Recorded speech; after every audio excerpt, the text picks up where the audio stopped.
It started like any other closing shift at the restaurant. The flickering "open" sign outside hummed faintly, casting the sidewalk in a sickly neon glow. The last customers had already left, their laughter and clinking glasses fading into the cold night air. I stood behind the counter, wiping down the register for the third time, more out of boredom than necessity. "Hey, let's not take forever tonight," my manager grumbled as he mopped the floor, his eyes darting nervously to the front door. "I've got a bad feeling." "What, scared of ghosts now?" I joked, but my voice didn't come out as confident as I'd hoped. The truth was, I felt it too. The heaviness in the air, the way the shadows seemed to stretch farther than they should. There was something about this night that felt wrong. As I headed to the back to lock up the stockroom, I passed by the dining area. The rows of chairs, flipped and balanced on the tables, seemed to form a forest of jagged metal legs. My reflection in the glass of the front windows caught my eye. I paused, staring, and that's when I saw it. Behind me, just out of focus, something moved. Not a person, not something human. The shape was distorted, elongated, as if the air around it rippled and bent unnaturally. I spun around, but the dining area was empty, the faint smell of bleach lingering in the air. "Hello?" I called out, my voice trembling. No response. I laughed nervously to myself and went back to the stockroom. I had barely closed the door when I heard the first sound, a faint scratching, like nails on a chalkboard. It was coming from the freezer. The scratching grew louder as I approached the freezer, each step feeling heavier than the last. The fluorescent lights above flickered sporadically, their buzzing sound mingling with the noise that now resembled a desperate clawing. My breath hitched. "Probably just a rat," I muttered, though the words felt hollow. I grabbed the freezer handle, hesitating as the scratching abruptly stopped. The silence was deafening. Gathering what little courage I had left, I yanked the door open. Nothing. The freezer was empty, save for stacks of boxed food and a faint mist curling along the floor. I exhaled in relief, half laughing at my paranoia, when the light in the freezer snapped off, plunging me into darkness. A low, guttural growl echoed from the back corner. My pulse skyrocketed. I stumbled back, fumbling for the door handle, when something darted past me. Not walked, darted. Too fast for me to comprehend. The air turned icy, and the sensation of something breathing against my neck sent me scrambling out of the freezer. I slammed the door shut and bolted it, heart hammering in my chest. Whatever was inside wasn't natural. It couldn't be. "Hey," my manager's voice called from the front. "What the hell are you doing back there?"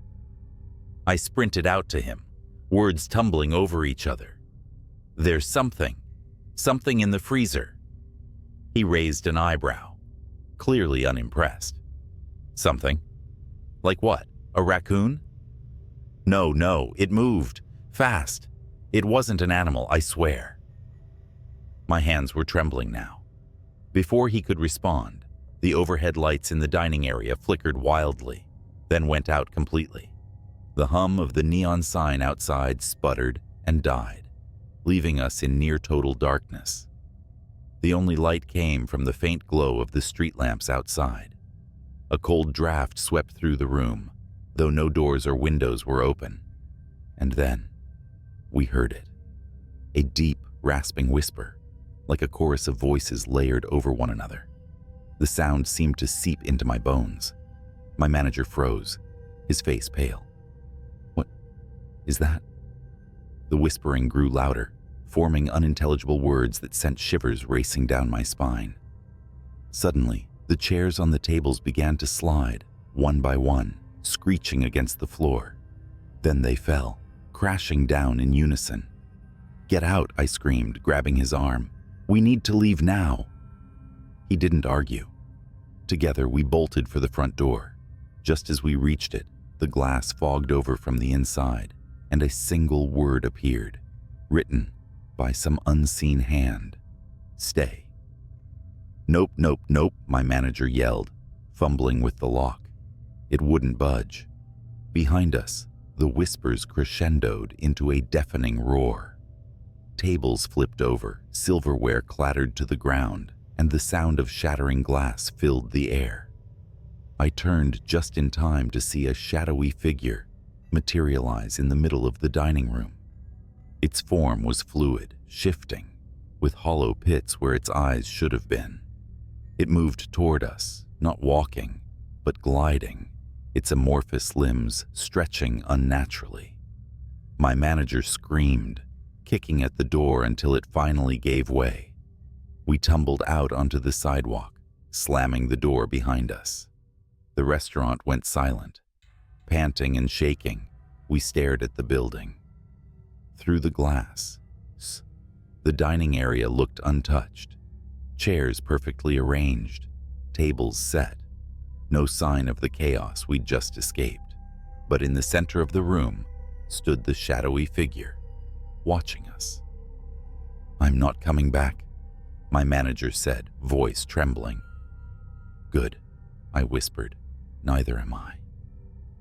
We both quit the next day. A month later, I passed by the restaurant and saw it had been shut down. A for lease sign hung in the window. No one ever reopened it. Restaurants have their quirks. Old pipes groaning in the kitchen, dimming lights in the dining room when the wind picks up. But this place, it wasn't like the rest. I got hired at the Shanty Diner last summer, a 24-hour spot just off a forgotten highway exit. Everyone warned me not to take the job. You don't want to work there, they'd say, shifting uncomfortably. But a paycheck was a paycheck, and the place always seemed empty, so I figured it'd be easy money. It wasn't until my third week that I started noticing things. I was closing up solo that night, just like the manager assured me I'd never have to do. The fluorescent lights buzzed faintly as I wiped down the counter, trying not to think about the fact that no one had come in since 10 p.m. That's when the phone rang. We don't have a public number listed anymore. Haven't for years, the manager said. Hello? My voice came out shaky. For a moment, nothing. Then a deep, rasping voice. You shouldn't be alone tonight. Before I could respond, the line went dead. I stood there, the receiver still pressed to my ear, heart pounding in my chest. The phone in my hand crackled once before going silent entirely. I hung it up, but something about the line's static felt wrong, like the silence was heavier than it should be. It's just a prank, I whispered to myself, hoping to believe it. I locked the doors earlier, right? I couldn't remember now. The wind outside howled, rattling the windows as I went to double-check the locks. The diner had glass front doors, so I could see the dark stretch of the highway.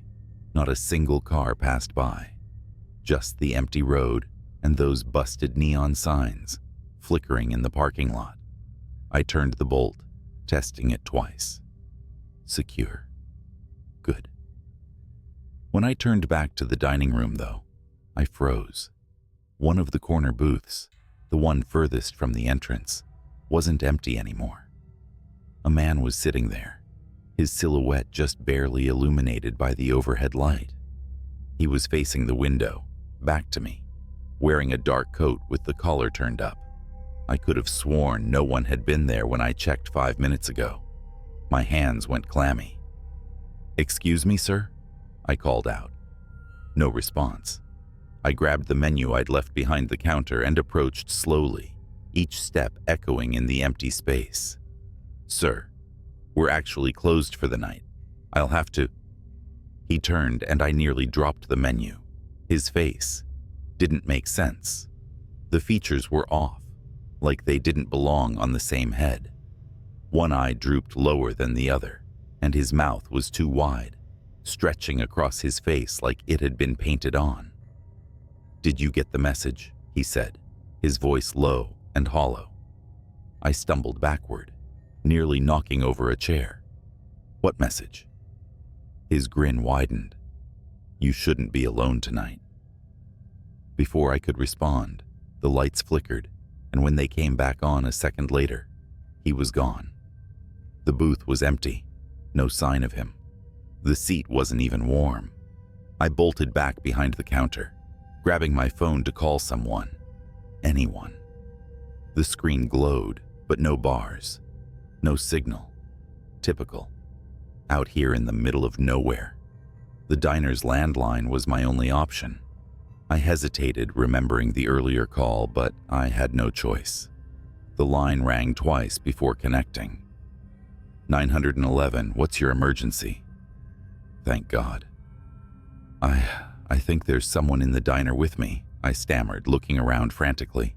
They're gone now, but they were here. The operator interrupted, her voice eerily calm.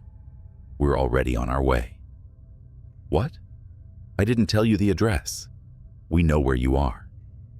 The line cut out. I hung up, my stomach churning. Something wasn't right. Then I heard it. The distinct sound of a plate sliding across a table.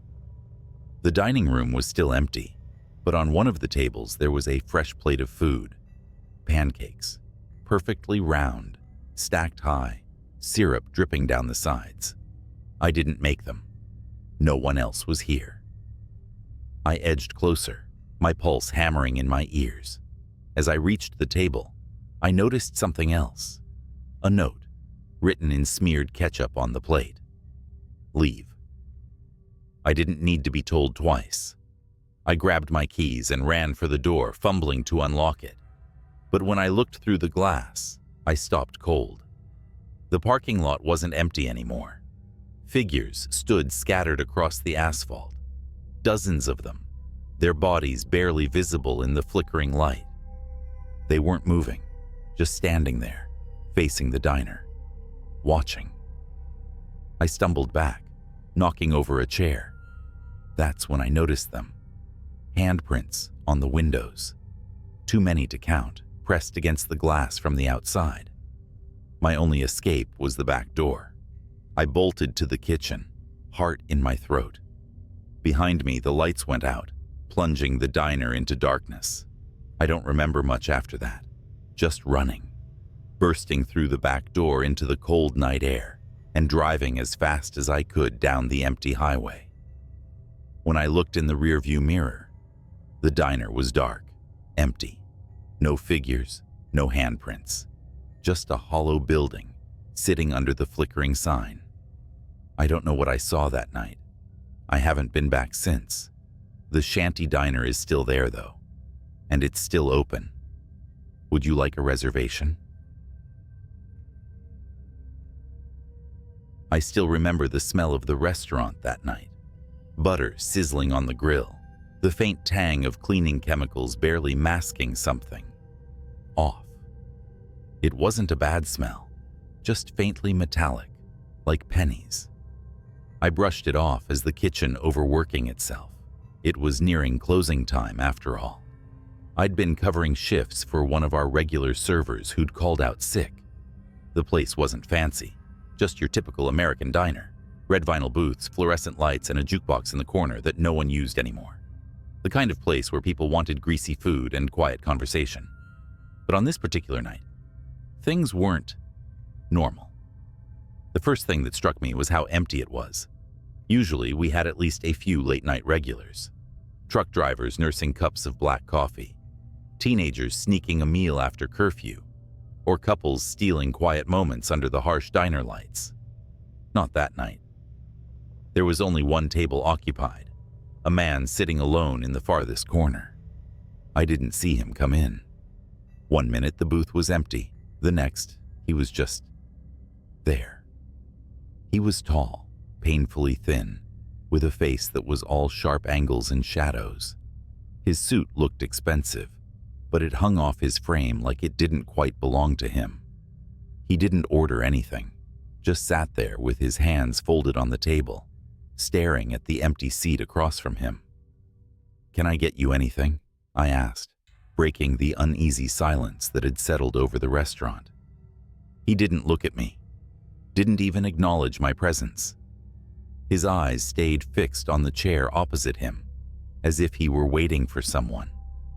His lips twitched, almost like he was whispering something, but no sound came out. The manager, Rick, wasn't helping my nerves. He was in the back, ranting about a busted fridge. But when I told him about the man, his demeanor shifted. He went pale, like I'd just told him there was a ghost sitting out front. "Don't bother him," Rick muttered, eyes darting toward the kitchen door like he was afraid it might swing open. "Just don't." "What do you mean?" "He hasn't even ordered anything," I replied, my voice laced with frustration. Rick grabbed my arm harder than necessary. "Just leave it alone." Ignoring Rick's cryptic warning, I returned to the floor. The man was still there, his posture unchanged, but something felt different. The air was heavier, and the diner, always too bright, seemed dimmer somehow. Even the jukebox in the corner was silent, though I couldn't remember if it had been playing before. Then, the bell above the entrance jingled, and a group of rowdy college kids stumbled in, breaking the oppressive silence. They headed for a booth near the center, loud and laughing, completely oblivious to the strange tension in the air. As I handed them menus, I glanced back at the corner booth. The man had turned his head slightly, just enough to face the newcomers. His lips were still moving, whispering soundlessly. That's when I noticed the shadows. They didn't match the fluorescent lighting. They stretched and writhed unnaturally around his booth, like something unseen was crouching beside him, watching. It wasn't long before the kids noticed him too. One of them, a guy with a backwards cap and an obnoxious laugh, made a crude joke loud enough for the whole diner to hear. His friends laughed nervously, glancing toward the man in the corner. The man's whispering stopped. Slowly, he turned to face the group. His eyes, black and endless, met mine for a split second before locking onto the loud-mouthed college kid. "Sir?" I stammered, taking a hesitant step toward him. "Is everything?" He smiled. It wasn't friendly. It wasn't even human. It was too wide, too perfect, like a mannequin's mouth stretched into a parody of warmth. The lights flickered. From there, everything spiraled. The jukebox crackled to life, emitting a warped, static-filled tune that made my skin crawl. The shadows around the man's booth grew darker, deeper, until they seemed to swallow the light entirely. And then, the screaming started. The scream came from the loud-mouthed college kid. He clutched his head, collapsing into the booth, his friends scrambling to help him. But as soon as they touched him, they recoiled, their hands red with blood. He was clawing at his scalp, ripping at his hair like something was crawling inside his skull. His eyes rolled back, and a guttural, inhuman noise spilled from his throat. "Call 911!" one of his friends shouted, fumbling for their phone. I grabbed the wall phone behind the counter, dialing with shaking fingers. The line crackled, but instead of the familiar tone, there was a low, distorted growl. I slammed the receiver down, my heart pounding, as I turned back to the floor. The man in the corner booth hadn't moved. He was still staring at the boy, but now his lips were parted, murmuring something too quiet to hear. His words, if they were words, seemed to bleed into the room itself, vibrating through the fluorescent lights, through the vinyl seats, through me. The shadows around his booth began to shift again, pooling like ink across the floor, reaching toward the center of the diner. The jukebox screeched and fell silent, and then everything stopped. The kid's screams cut off abruptly. He sat upright, his face blank, eyes hollow and unfocused. His friends were frozen, their expressions a mixture of horror and confusion. "What the hell is going on?" one of them whispered, their voice trembling. The kid stood slowly, unnaturally, like a puppet on strings. He turned to face the man in the corner, who was now smiling, wide, impossibly wide. "No," I breathed, my legs refusing to move. "No, no, no." The kid walked toward the corner booth, his movements jerky and wrong, like his joints didn't quite bend the way they were supposed to. His friends screamed for him to stop, but he didn't even glance their way. He stopped in front of the booth, then knelt like he was praying. The lights flickered again, and this time, they didn't come back on. The diner plunged into darkness, save for the faint glow emanating from the shadows around the man's booth. They pulsed, expanding outward, swallowing the floor, the walls, the ceiling. I stumbled back, groping for the flashlight we kept behind the counter. My fingers finally closed around it, and I clicked it on, the beam cutting through the suffocating blackness. The diner was gone. The flashlight illuminated what looked like a vast, empty void. The man was still in his booth, but the diner itself had disappeared. The college kids, their table, everything. It was all gone. All except the man, the kid kneeling in front of him, and me. The man finally stood, his movements fluid and alien. His suit seemed to ripple like liquid, and his shadow stretched unnaturally across the void, twisting and contorting into shapes that made my stomach churn. He looked at me. "You shouldn't have stayed," he said. His voice wasn't loud, but it echoed, reverberating through the emptiness. "You were warned." I couldn't breathe, couldn't think. My legs felt like lead, but somehow I forced myself to move. I turned and ran, the flashlight beam shaking wildly in front of me. The void stretched endlessly in every direction, but I didn't stop. I couldn't. Behind me, I heard the kid's voice. It was soft at first, but it grew louder, repeating the same phrase over and over. "He's here. He's here. He's here." I didn't look back. Eventually, I tripped. The flashlight flew from my hands, its beam spinning wildly before coming to rest on something ahead of me. A door. It was the diner's back door, standing inexplicably in the middle of the void. I scrambled toward it, yanking it open and throwing myself through. The heavy metal slammed shut behind me, and I collapsed onto the asphalt of the diner's back alley. When I looked back, the door was gone. The diner was gone. There was nothing but the empty lot where it used to stand, overgrown with weeds and littered with debris. I don't know how long I sat there, staring at the nothingness. Eventually, a trucker pulled into the lot, his headlights breaking the darkness. He asked if I was okay, and I told him everything. He just shook his head and muttered something about another one. It's been 5 years since that night. I've tried to find the diner again, but it doesn't exist. Not on any maps, not in any records. The lot is still there, though, and sometimes when I drive past it late at night, I swear I see a faint glow in the distance. I don't stop, I don't look, because I know he's still there, waiting.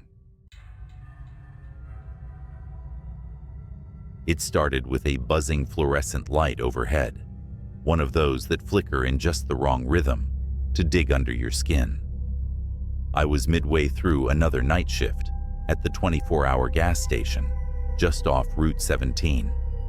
You know the kind, reeking of old coffee, shelves lined with stale chips, and the perpetual hum of the ice cream freezer. That night, a fog rolled in thicker than I'd ever seen, swallowing up the world outside. The highway was nothing but black asphalt disappearing into a wall of gray. I hated working these shifts alone, but we'd just lost our only other night clerk. Guess it was my turn to hold down the fort until corporate hired someone new. It wasn't long before the first weird thing happened. Around 1:30 a.m., I heard it. A faint tapping, like fingernails drumming against glass. It came from the front window. At first, I thought it was just some bug drawn to the neon open sign, but the sound was deliberate, methodical. Tap, tap, tap. I glanced up from the register, squinting through the fog-drenched pane. For a second, I thought I saw a shadow move. Hello? My voice cracked, embarrassing me even in my solitude. No answer. Steeling myself, I stepped out from behind the counter and moved closer to the glass.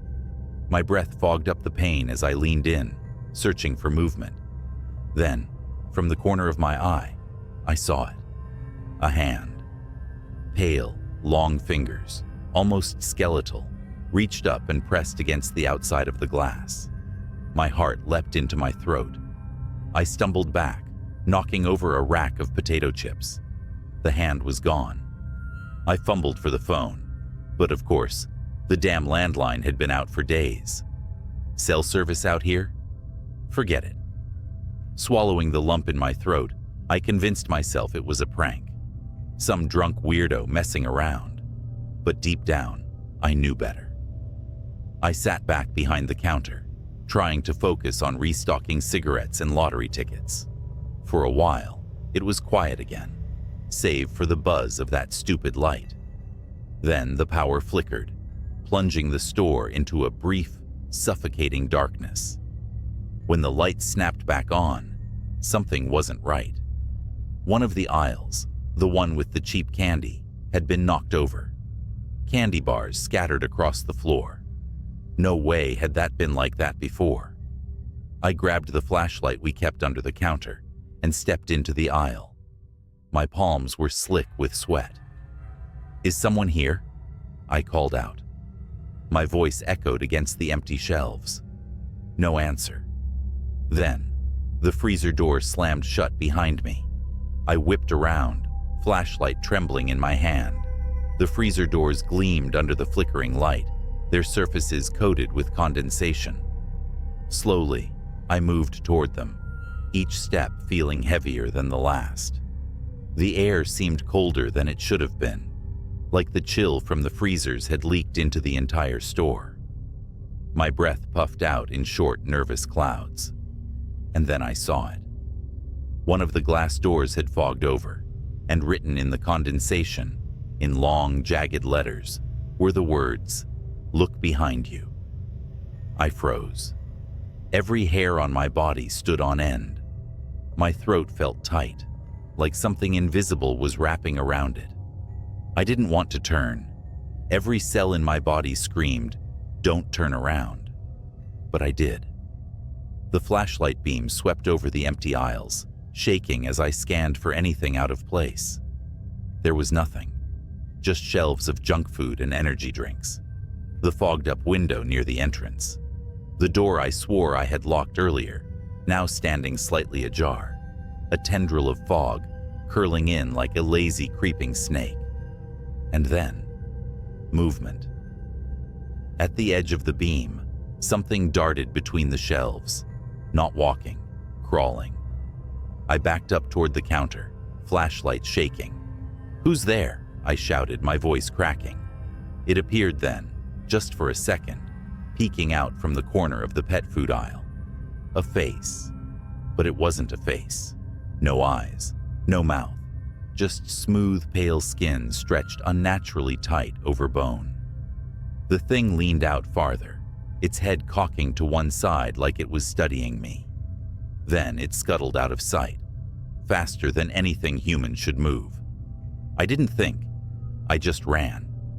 I sprinted toward the front door, slamming into the glass, fumbling with the lock. My fingers felt clumsy, the cold making them numb. Behind me, I heard it again, the tapping. But this time, it was everywhere. From the freezer doors, the windows, even the ceiling. Tap, tap, tap. The door finally gave way, and I stumbled out into the fog. The cold air hit me like a slap, but I didn't stop running. The gas pumps were barely visible through the haze, their lights dim and flickering. That's when I heard the voice. "Where are you going?" It came from all directions, deep and rasping, like someone trying to talk through a throat full of gravel. I turned, flashlight beams slicing through the fog, and saw them. Dozens of them.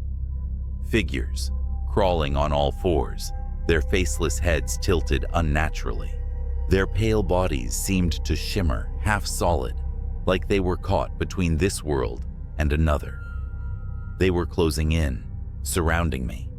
I did the only thing I could think of. I ran for my car. The keys were in my pocket, but my hands were shaking so badly, it felt like it took an eternity to pull them out. The flashlight slipped from my grip and rolled away, its beam casting eerie shadows as it spun. I finally got the door open and threw myself inside, slamming it shut. The fog pressed against the windows, thick and oppressive, and the creatures were there, circling the car. Their hands scraped against the glass, leaving smears of condensation behind. I turned the key in the ignition, my heart pounding so hard it felt like it might burst. The engine sputtered once, twice, before roaring to life. The creatures froze, their heads snapping toward me in unison. For a moment, everything was silent.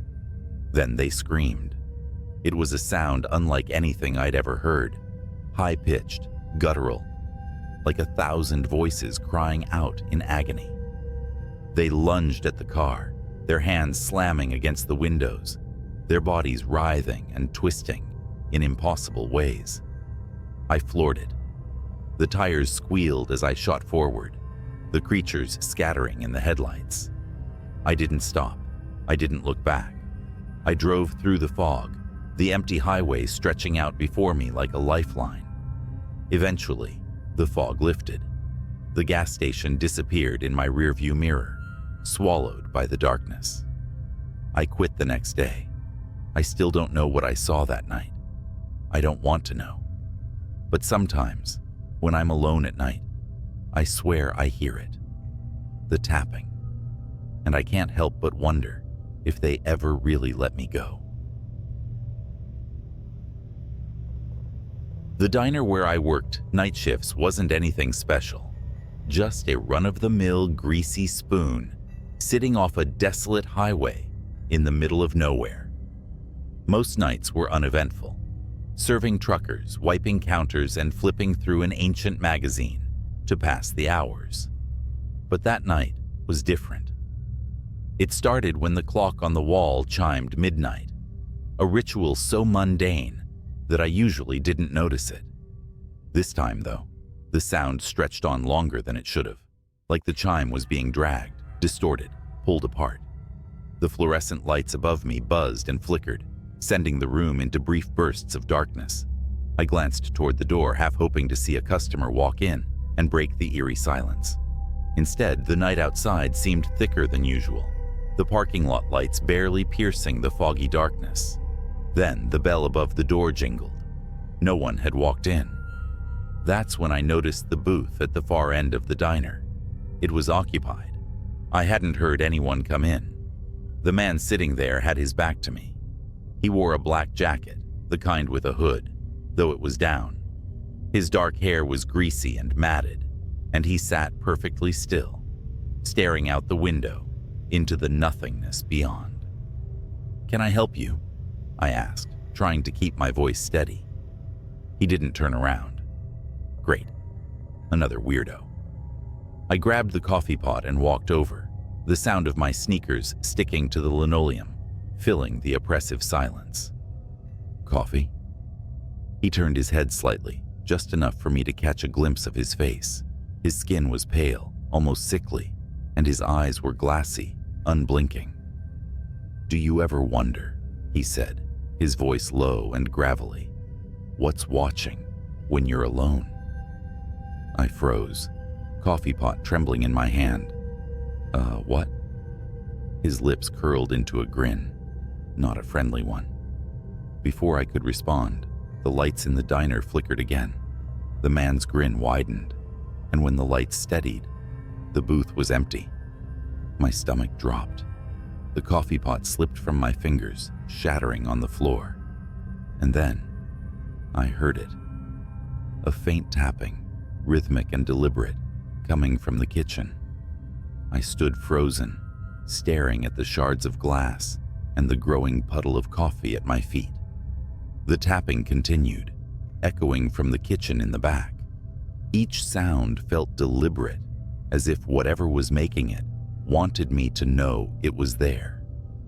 My mind raced through rational explanations.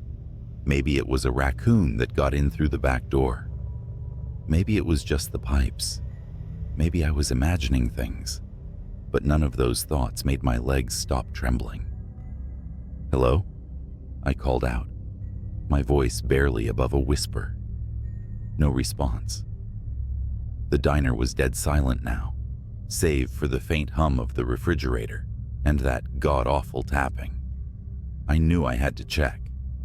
As much as I wanted to grab my keys and bolt for my car, my feet betrayed me.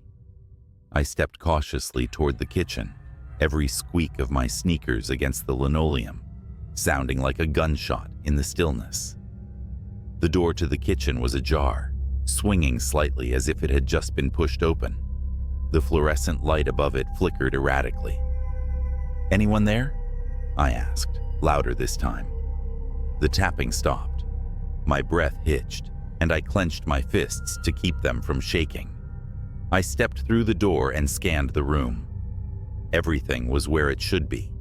The counters, the griddle, the industrial sink, nothing out of place. Until I saw the freezer door. It was cracked open. I knew I'd closed it. I was sure of it. The freezer was old, and it didn't stay cool unless it was properly latched. I edged closer, feeling the cold air snake out and brush against my skin. The tapping resumed, louder now, and it was definitely coming from inside the freezer. I reached out, my hand trembling as I grabbed the handle. Slowly, I pulled it open. The smell hit me first, metallic, rancid, and suffocating. Inside, the shelves were empty, save for a single object on the middle rack. It was a jar. The glass was smeared with something dark and viscous, and inside a mass of something pulsed faintly, as though alive. My stomach churned, but before I could back away, I heard a voice. "I told you," it whispered, low and guttural. I spun around, and there he was, the man from the booth, now standing in the doorway of the kitchen. His head tilted unnaturally to the side, and his grin was stretched wider than before, exposing teeth that were jagged and wrong. "You ever wonder what's watching?" he hissed, his voice distorted, like static on an old TV. I stumbled back, my foot slipping on the slick freezer floor. The jar fell from the shelf, shattering on the ground. The thing inside spilled out, a writhing, fleshy mass that began to grow. It unfurled long, spindly limbs that slapped against the walls, its surface glistening with a black, tar-like substance. I scrambled to my feet, heart pounding, as the creature turned toward me, its eyeless face twisted and shifted, its mouth opening impossibly wide to reveal rows of jagged teeth. "Run," the man said, his voice almost gleeful. I didn't need to be told twice. I bolted out of the kitchen, through the diner, and into the foggy night. My car was the only thing I could think of, my sanctuary from whatever nightmare was unfolding behind me. As I reached the parking lot, I glanced back at the diner. The windows were dark, but I could see movement inside, shadows slithering across the walls, something too large to fit in that tiny kitchen. I jumped into my car, fumbled with the keys, and finally got the engine roaring. Tires screeching, I tore out of the lot, leaving the diner and its horrors behind. But as I sped down the empty highway, I caught a glimpse in my rearview mirror. The man was standing in the middle of the road, his grin still stretched wide, his hand raised in a slow, mocking wave. I didn't stop driving until the sun came up, and even then, I couldn't shake the feeling that I wasn't alone. I quit the diner the next day, but some nights, when the world is too quiet, I swear I can still hear the tapping. It started like any other night shift. The fluorescent lights in the back room of the gas station flickered with their usual irritating hum. I'd taken this job for the quiet. Somewhere I could collect my thoughts while dealing with the odd customer or two, mostly truckers and night owls. I'd been working there for 6 months without incident. That night, though, was different. It was the dead of winter, and a brutal windstorm had turned the streets into a graveyard of fallen branches and trash.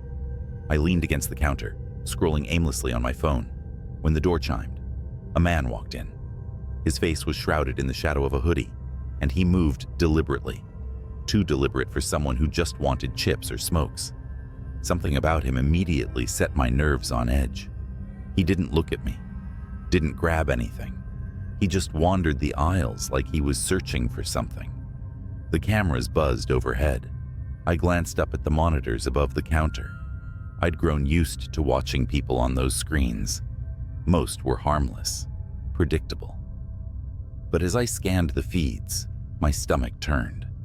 There was a glitch in the camera. A second figure flickered into view behind the man. Tall, thin, its limbs too long for its body. Its head tilted unnaturally as it watched him. I blinked hard, thinking it was a software issue. But when I looked back up, the figure was gone. The man finally approached the counter, dropping a pack of gum and a small black notebook onto the surface. I rang him up, barely able to meet his eyes. "You working alone tonight?" he asked. It was a simple question, but the way he said it made my skin crawl. His voice was low, grating, like the sound of gravel under tires. "Yeah," I replied, regretting it instantly. He grinned, revealing teeth that were uneven and stained. He paid in cash, shoved the change into his pocket, and left without another word. But as the door swung shut, I noticed something he'd left behind. The notebook. It was small and weathered, its cover marked with a symbol I didn't recognize. My gut told me to leave it alone, but curiosity got the better of me. I flipped it open. The pages were filled with numbers, rows and rows of handwritten code that made no sense to me. Then at the bottom of one page, I saw something that made my breath hitch. "Do not stay until 3:17 a.m. I glanced at the clock. It was 2:48. For the next 29 minutes, I tried to shake it off as some kind of prank. But as the hour approached, strange things began to happen. The lights flickered, longer than usual. The cameras in the corner started to glitch again, showing static interspersed with brief, distorted images of the store. And then there were the noises, soft, guttural whispers that seemed to come from nowhere and everywhere at once. At 3:16, the power went out completely. The store plunged into darkness, save for the faint blinking glow of the exit sign. And then the door chimed again. The chime echoed unnaturally in the silent store. My stomach knotted as the air around me turned cold, like I'd stepped into a meat locker. I fumbled for my phone, using its flashlight to scan the darkness. The aisles stretched out like corridors to nowhere, and the shadows seemed to writhe at the edges of the beam. "Hello?"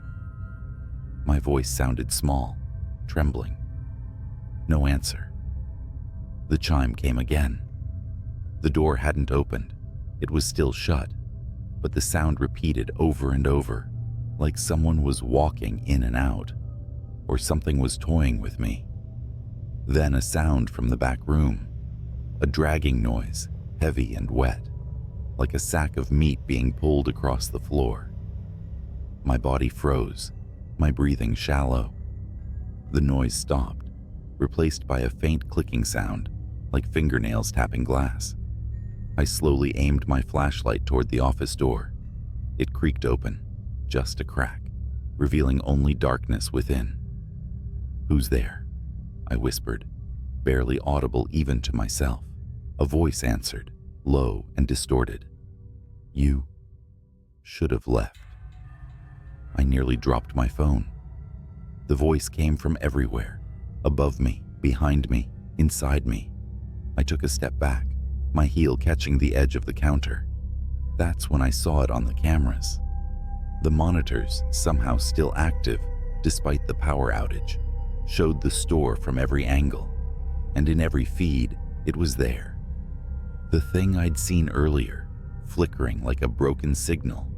It stood impossibly tall, its head brushing the ceiling. Its body was grotesquely elongated, with limbs that bent in ways no humans should. Its face was nothing but a void, darker than the surrounding shadows. It moved slowly down the aisle, its steps silent but deliberate, coming straight toward me. I spun around, shining my light. Nothing was there. Yet on the cameras, it was only feet away. My fight or flight instincts kicked in, and I bolted for the back door. The dragging sound started again, louder now, as if it were right behind me. I reached the door and shoved it open, stumbling into the freezing night air. The parking lot was empty, the wind howling through the trees. I didn't stop running until I reached my car. Fumbling with the keys, I started the engine and peeled out of the lot. The rear-view mirror taunted me. I couldn't bring myself to look at it, terrified of what I might see. When I finally got home, I locked every door and window and sat in my living room, shaking. My phone buzzed, breaking the silence. It was a text from an unknown number. "You forgot the notebook." My blood ran cold. I didn't respond, didn't sleep, didn't even move for the rest of the night. When morning came, I called my manager and quit. I never went back to that gas station. Weeks later, I saw a news report. A night shift worker at the same gas station had gone missing. The police found the store in disarray, the back room smeared with streaks of something unidentifiable. They never found the worker, or any evidence of who, or what, had been there.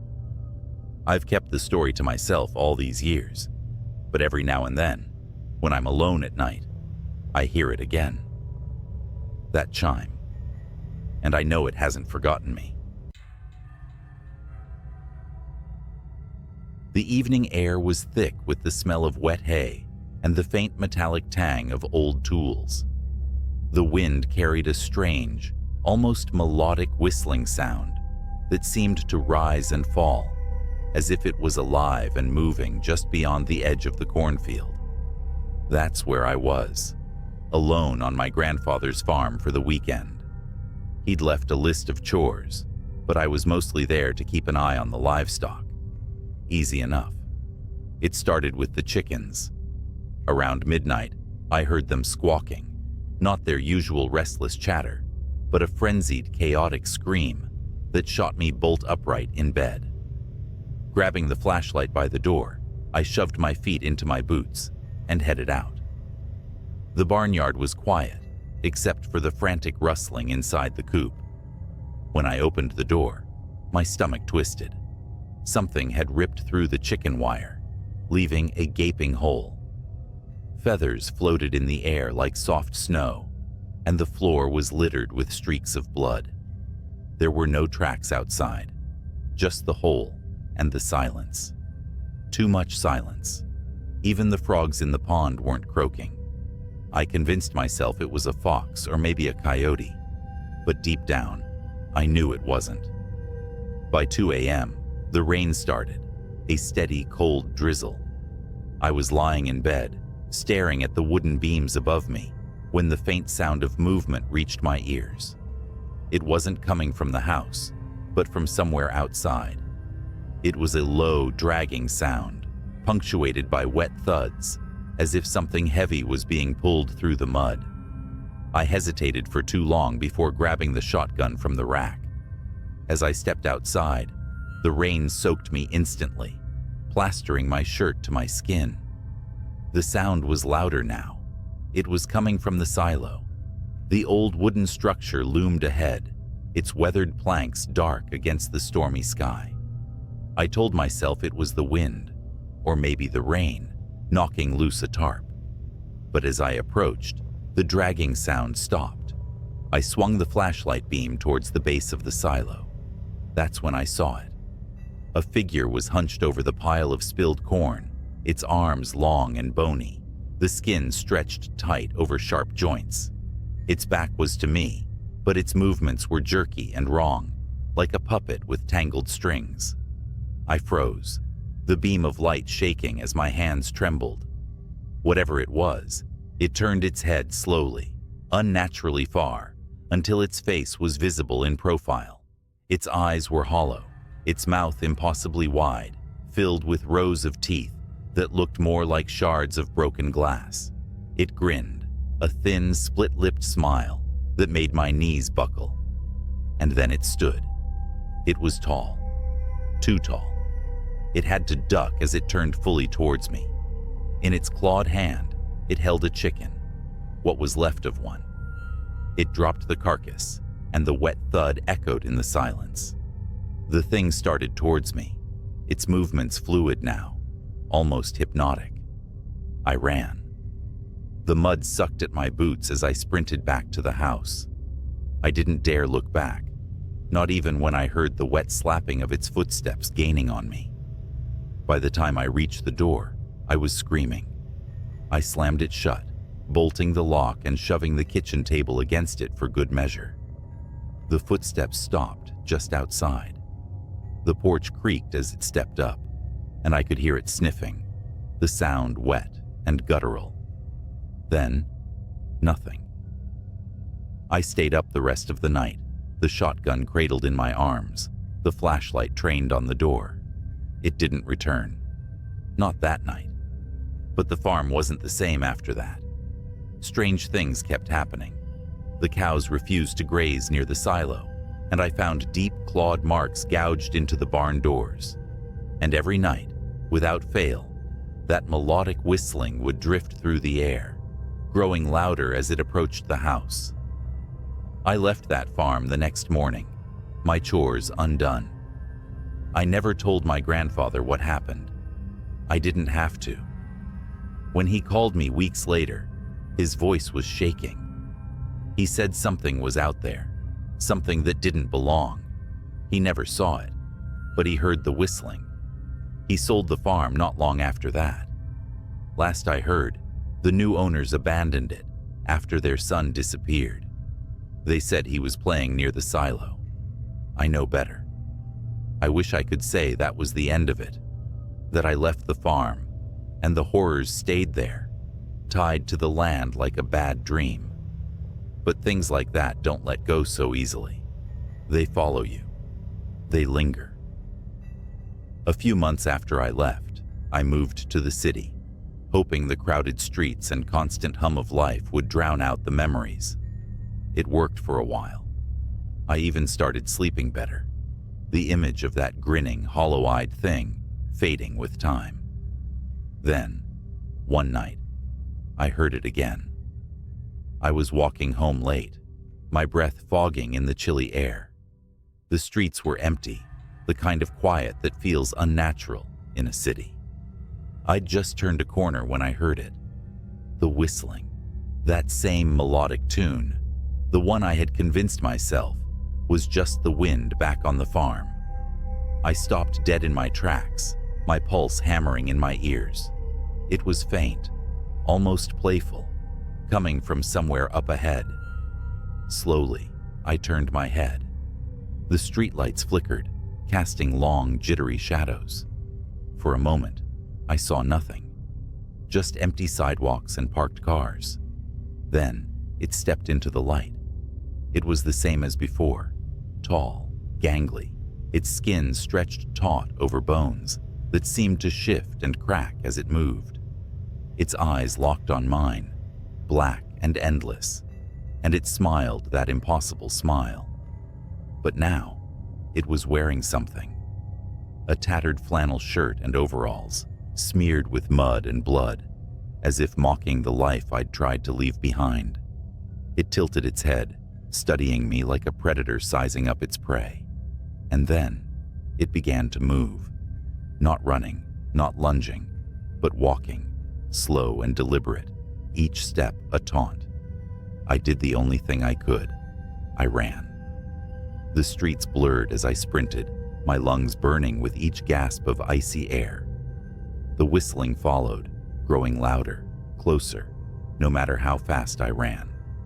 I turned corner after corner, desperately searching for someone, anyone. But the city seemed empty, like the world had folded in on itself, leaving me alone with that thing. Finally, I spotted an old church, its heavy oak doors slightly ajar. I dove inside, slamming the door shut and sliding the iron bolt into place. The silence was deafening. For a moment, I thought I'd escaped. Then the whistling started again, just outside the door. It circled the building, the sound rising and falling as it moved, always just out of sight. I backed away, clutching a heavy candlestick I'd grabbed from the altar. My eyes darted to the stained glass windows, searching for any sign of movement. That's when I noticed the shadow. It stretched across the floor, long and spindly, growing larger as it moved closer to the window. Slowly, its face came into view, distorted by the colored glass, but unmistakable.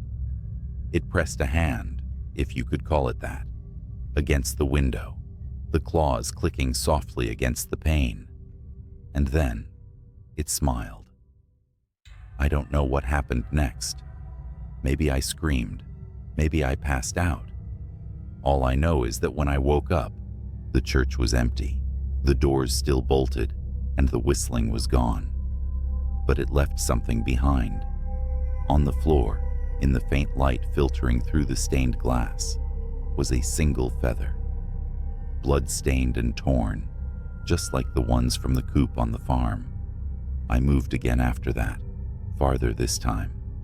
Different city, different state, but no matter where I go, I hear it sometimes.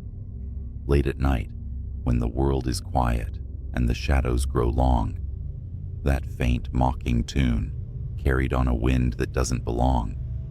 I don't know what it wants or why it chose me, but I know this: it's still out there, somewhere, and it's still watching.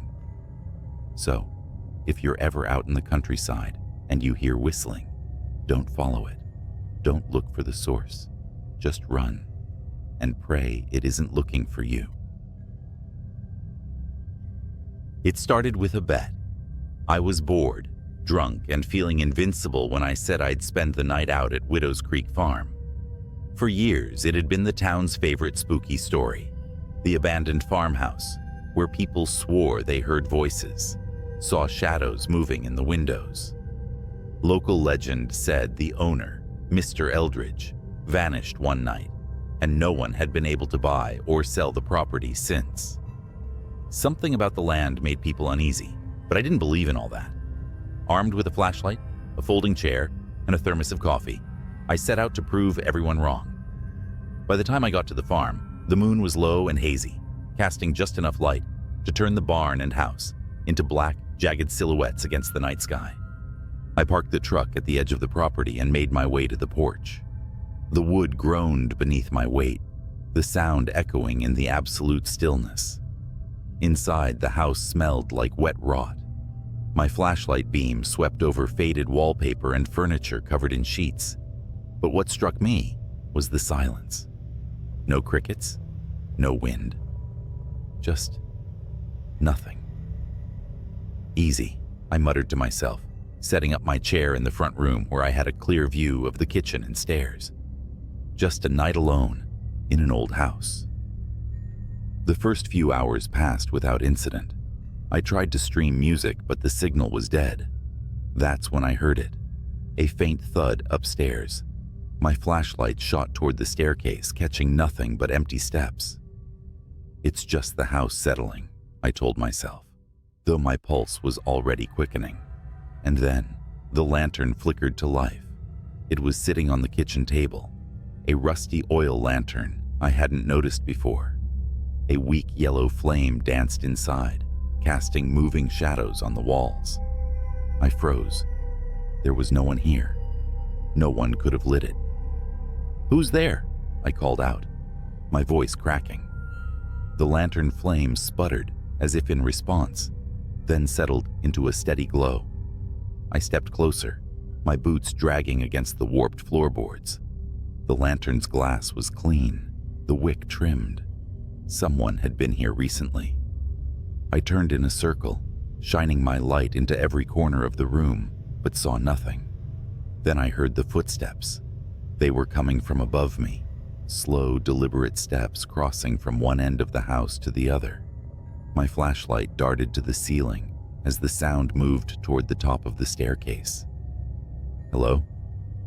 My voice was barely above a whisper now. The footsteps stopped. The lantern, sitting on the table just a moment before, was suddenly at the foot of the stairs. Its flame flared brightly, and for a second, I thought I saw something behind it. A shadowy figure, long and thin, its head cocked to one side as if studying me. I ran. I bolted out the front door, my flashlight beam bouncing wildly in the dark. The truck was parked just a few hundred feet away, but as I ran, the air grew thick.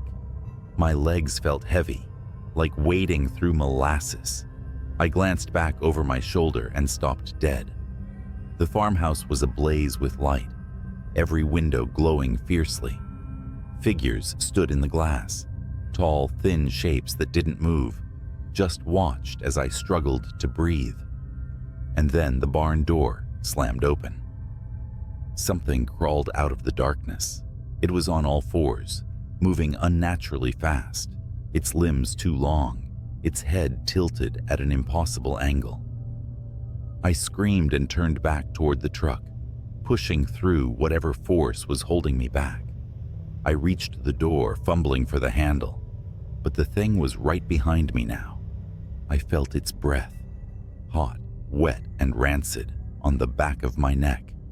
Then the truck roared to life. I didn't start it. I wasn't even inside yet. The headlights blazed on, illuminating the creature as it lunged for me. It froze in the bright beams, its skin pale and stretched, its face a featureless mask.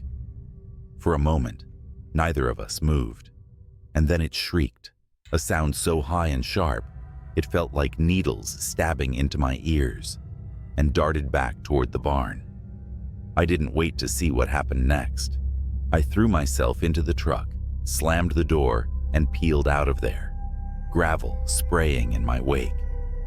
In the rearview mirror, I saw the farmhouse lights flicker and die, one by one, until only the lantern remained, glowing faintly on the porch. I didn't stop driving until I was miles away, back in the safety of town. I told my friends I'd lost the bet, made up some story about the place being too creepy to stay the whole night. I didn't mention the lantern, the footsteps, or the thing in the barn. I should have forgotten about it. Moved on. But last night, I woke up to find a faint yellow glow in my bedroom. The lantern was on my dresser. I didn't sleep that night. How could I? The lantern sat on my dresser, its faint yellow flame steady and unmoving, the same lantern I left behind at Widow's Creek.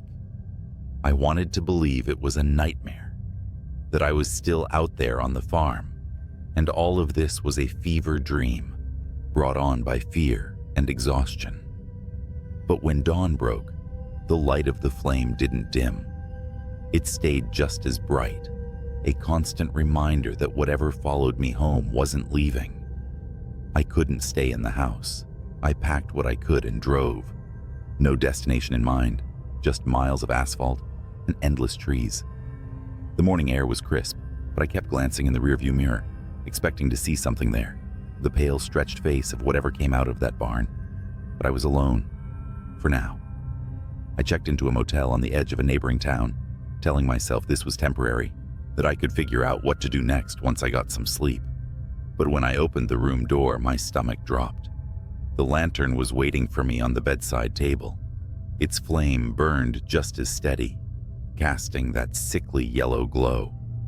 I stepped back, leaving the door open, hoping some part of me was imagining it.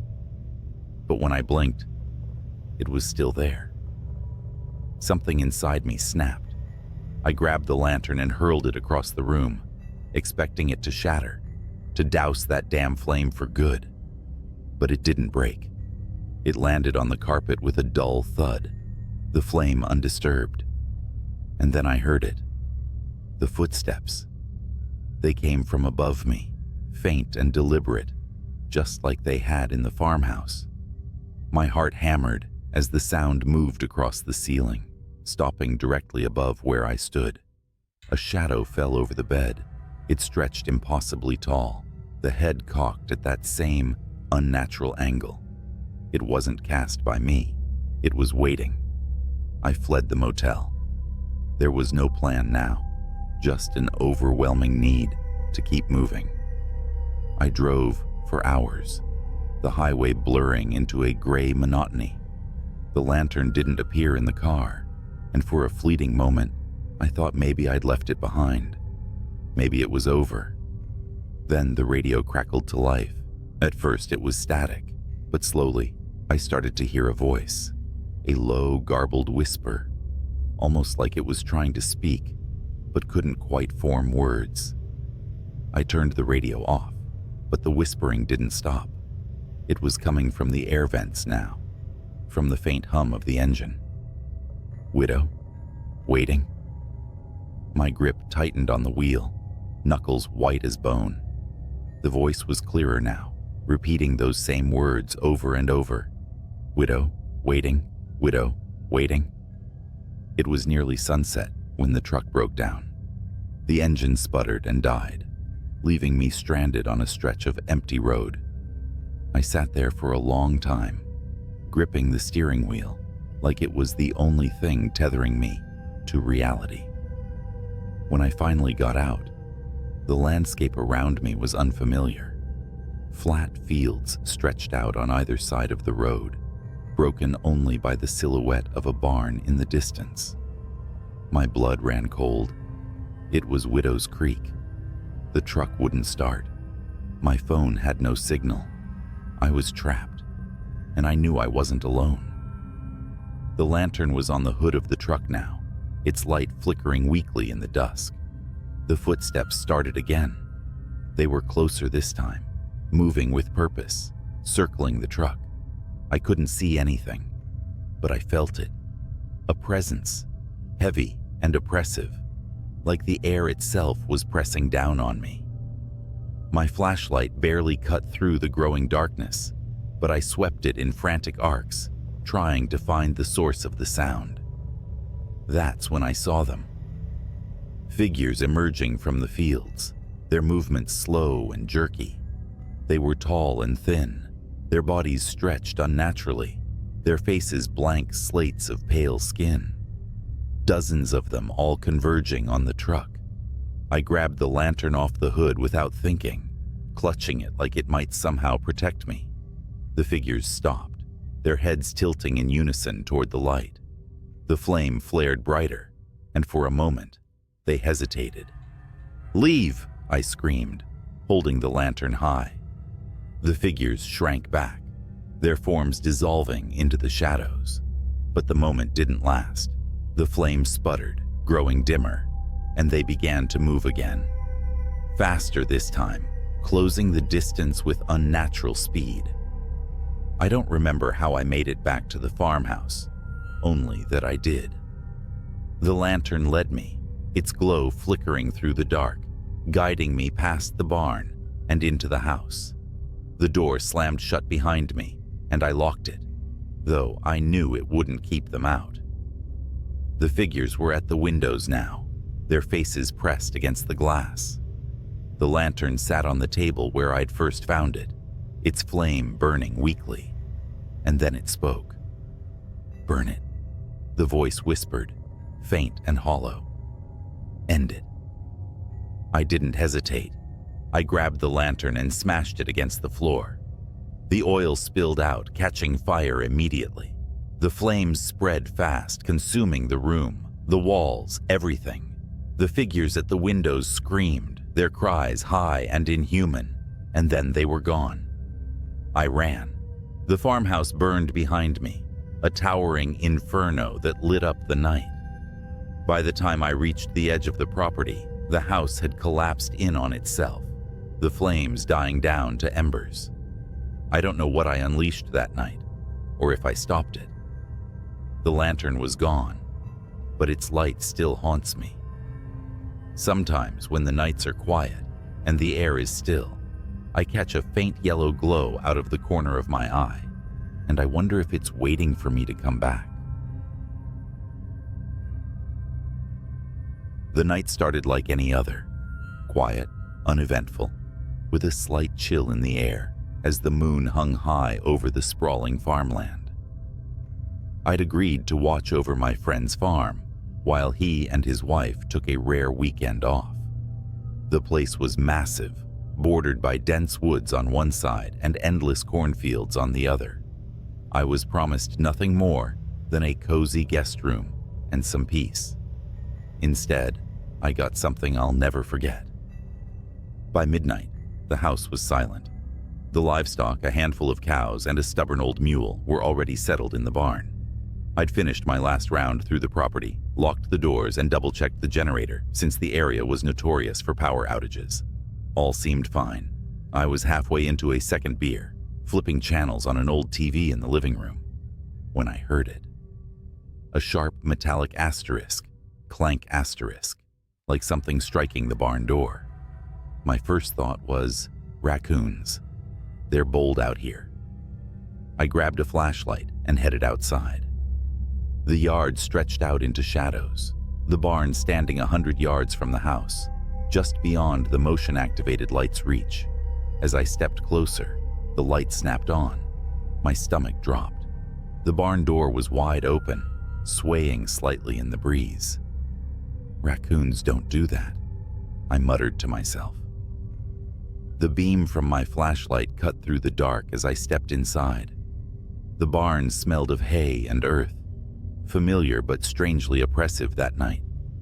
The cows were agitated, shifting nervously in their pens, their eyes reflecting the light with unnatural brightness. The mule, usually indifferent to everything, let out a low, uneasy bray from the back corner. "Hello?" I called out, though I wasn't sure why. Maybe I hoped whoever, or whatever, was there would just leave if they heard me. No response. Just the sound of animals shifting and the faint creak of the barn's wooden beams. Then I saw them. Footprints in the dirt floor. Bare, human-like prints. But they were wrong. The toes were too long, almost clawed, and the stride was unnatural, too far apart, like whoever made them was crawling or bounding rather than walking. I followed the tracks to the far corner of the barn, where the mule stood trembling, its ears pinned back. Beyond it was the old ladder that led up to the hayloft. The prints stopped there, but the mule's reaction told me whatever it was hadn't just disappeared. I didn't want to go up there. Every instinct screamed to leave, to lock the barn, and pretend I hadn't seen anything. But I couldn't shake the feeling that if I ignored it, whatever was lurking up there wouldn't stay contained. I climbed the ladder slowly, the wooden rungs creaking under my weight. My flashlight swept across the hayloft. It was empty at first glance, just piles of straw and old tools gathering dust. Then I noticed something odd. In the far corner, where the moonlight filtered through the slats, the hay was matted down, like something had been lying there, and next to it, scratch marks, long, deep grooves in the wood, as if made by claws. That's when I heard it, a faint clicking sound coming from above me. I froze, my breath catching in my throat. The barn had no second story, just the roof beams overhead. Slowly, I tilted the flashlight upward. Something was there, crouched among the beams, its pale limbs impossibly thin and long, its head cocked at an unnatural angle, as if studying me. Its eyes reflected the light like an animal's, but they were too big, too human. It moved suddenly, skittering along the beams like a spider, the clicking sound growing louder as its claws scraped against the wood. I don't remember climbing down. 1 second, I was staring at it, and the next, I was sprinting toward the house, my flashlight bouncing wildly in my hand. I slammed the door behind me and locked it, my heart pounding so hard, it hurt. The house felt wrong now, like it wasn't safe anymore. I grabbed my phone to call for help, but there was no signal. Not unusual for the area, but it felt deliberate. Then, the lights flickered and went out, plunging the house into darkness. I could hear it now. The faint asterisk, click, click, click asterisk of claws on the porch outside. It wasn't trying to hide anymore. It wanted me to know it was there. I moved as quietly as I could, grabbing the only weapon I could find, a rusty hatchet from the fireplace tools. The sound moved to the side of the house, then the back, as if it was circling, testing the walls. Then came the worst sound yet, the creak of a window sliding open upstairs.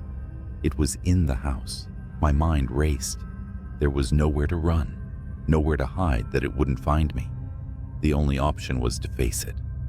Hatchet in hand, I crept up the stairs, every step feeling like it could be my last.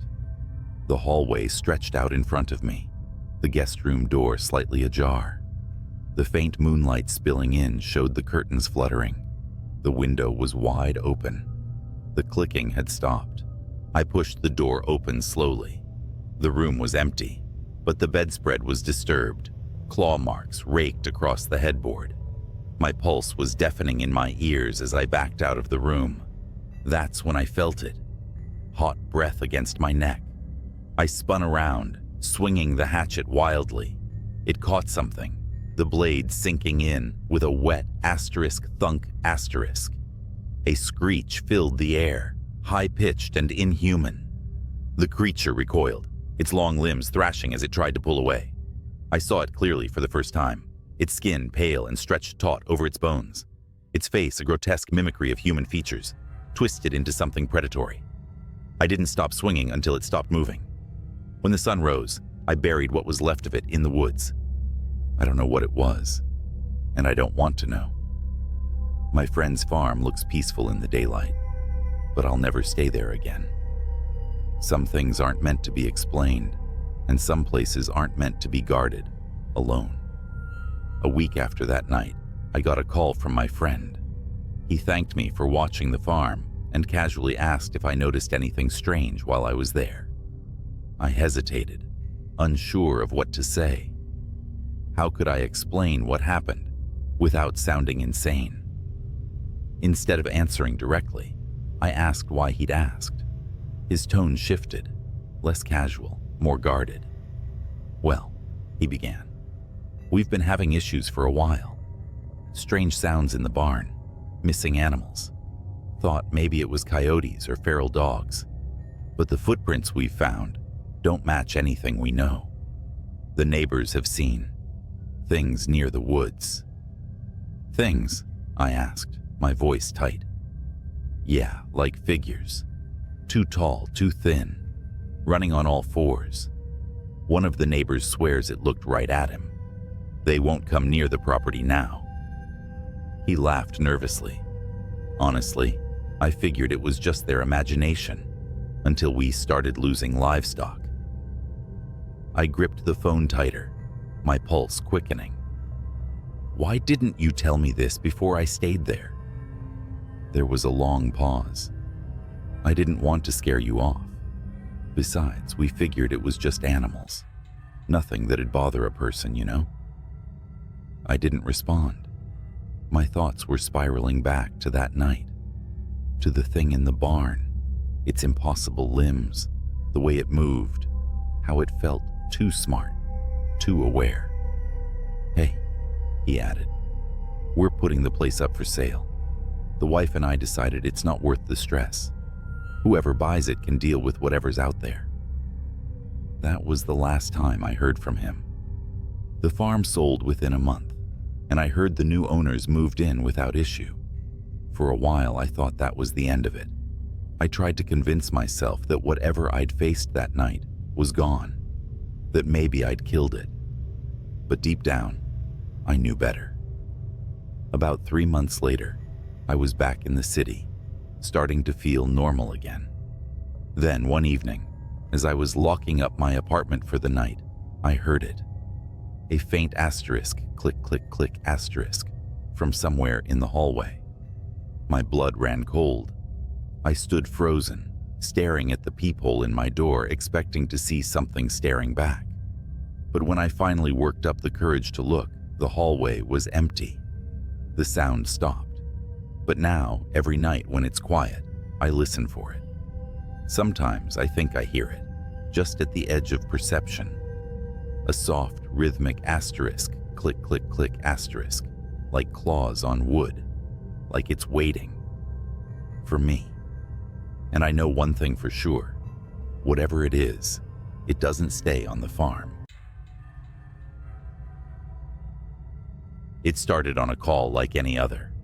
A dispatch about a disturbance on Lincoln Avenue, a rundown stretch of road I've driven 1,000 times. Routine, I thought. But nothing about that night would be routine. I'm an officer, and my job is to answer calls, no matter how bizarre they might sound. The caller reported screams, frantic footsteps, and what they described as shadows chasing shadows. Dispatch didn't think it sounded credible, but they sent me anyway. Pulling onto Lincoln Avenue at 3 a.m., I slowed to a crawl. The street was empty, the kind of silence that presses on your ears until you swear you're hearing whispers. My patrol car's headlights cut through the night, bouncing off the cracked windows of old shops and boarded-up buildings. Then I saw her, a woman sprinting down the middle of the street.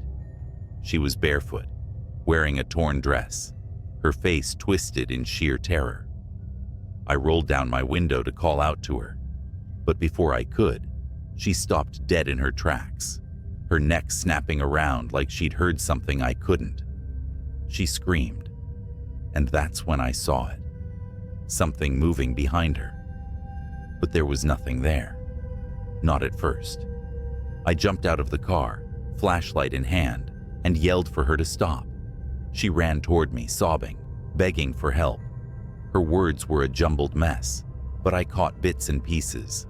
It's coming, invisible. It touched me. Suddenly, she was lifted off the ground.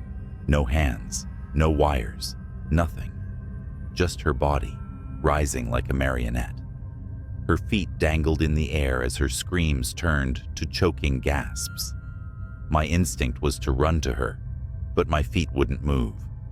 It was like the air around me had turned solid. I could only watch as her body twisted unnaturally, her arms and legs contorting in directions they shouldn't go. Then, her head snapped. She fell to the pavement in a heap, lifeless. The silence returned, thick and heavy. My radio crackled with static, but no voices came through. I approached her cautiously, flashlight shaking in my grip. Her wide, glassy eyes stared up at me, mouth frozen, mid-scream. There were bruises around her neck, bruises that didn't look like they came from human hands. I called for backup, but deep down, I knew no one would believe what I just saw. As I waited, something caught my eye, a shimmer in the air, like heat waves rising off asphalt. It hovered where the woman had been lifted. My heart pounded as I reached for my gun. The shimmer moved toward me, slow and deliberate. I fired. The bullet hit something. The shimmer flared, twisting like a living thing in pain, then vanished. But the air didn't feel any lighter. Whatever was out there, I knew it wasn't gone. When backup arrived, I didn't tell them everything, just that I found her like that. The official report chalked it up to a hit and run, the case marked unsolved. But I couldn't let it go. That was the night I learned about the Tartarus Archive. But that's a story for another time. For now, just remember, not everything you see on Lincoln Avenue is real, and some things you don't see are more real than you'd like to believe. Weeks passed, but the image of that woman's body didn't leave me. Every night, I drove down Lincoln Avenue on my patrol, scanning for something, anything, to make sense of what happened. But the street stayed empty, a scar on the city's map. I became obsessed. I started digging through old police files, hoping for patterns. Reports of disappearances on Lincoln Avenue dated back decades. Most were written off as runaways, accidents, or unexplainable events buried under paperwork. But some officers, those who worked late shifts on the avenue, had left chilling notes in the margins of reports. Felt watched, couldn't see anything, but it was there. I tried to share my concerns with my partner, but he brushed it off. "Don't go looking for ghosts," he said. But I couldn't stop. One night, my obsession nearly killed me. I was parked on the avenue, engine off, windows cracked. It was quiet, too quiet. Then, a sound, a faint hum, like static, but coming from nowhere. My skin prickled. I stepped out of the car, flashlight in hand, and looked around. That's when I saw the shimmer again. It was closer this time, less subtle. The air seemed to bend around it, distorting the empty street like a funhouse mirror. My gut screamed at me to get back in the car, but something about it was magnetic. Against all reason, I stepped closer.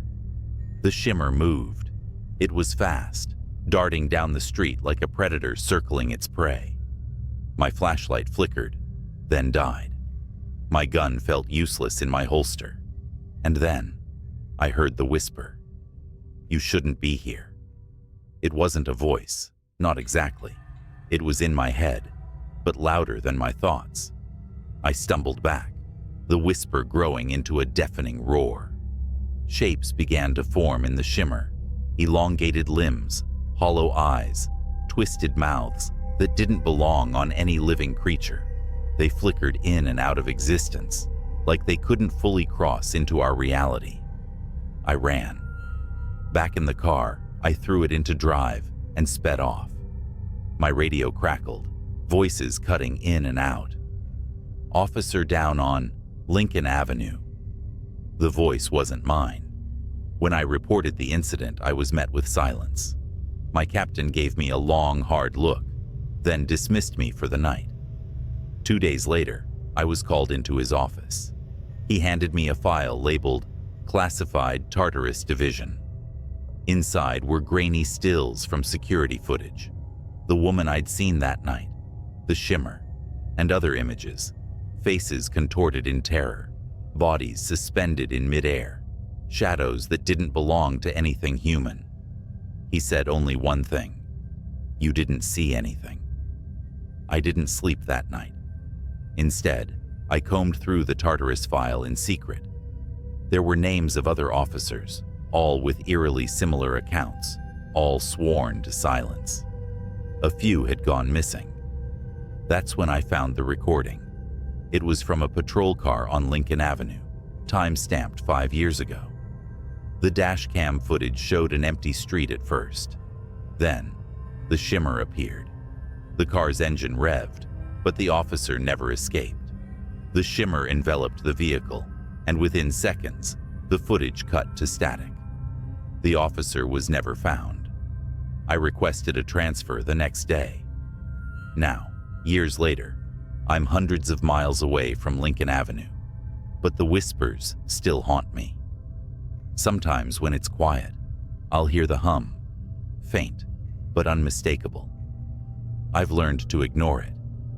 But if you ever find yourself driving down Lincoln Avenue late at night, and the air feels heavy, like it's pressing down on your chest, don't stop. Whatever you do, don't stop. The first time I saw her was through the cracked screen of a police body cam. "Dispatch, suspect unarmed but acting erratic," the officer muttered as his footsteps echoed down the shadowed alley, his breath clouded in the frigid night air, every exhale a whisper of tension. The camera bobbed with his steps, capturing the shimmer of frost on the brick walls and the distant glow of streetlights. Then she appeared. She was crouched by a dumpster, her back to the officer, swaying ever so slightly like she was listening to music only she could hear. Her hair, long and dark, clung to her like seaweed on a corpse. The officer called out, his voice steady but sharp. "Ma'am, this is the police. Are you all right?" She didn't turn around. Instead, she raised a single hand, a pale skeletal thing with fingers too long, almost insect-like, and scratched the air. Slowly, methodically, like she was carving something unseen into the fabric of the night.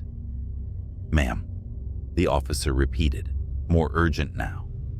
He stepped closer, boots crunching on broken glass. That's when she moved.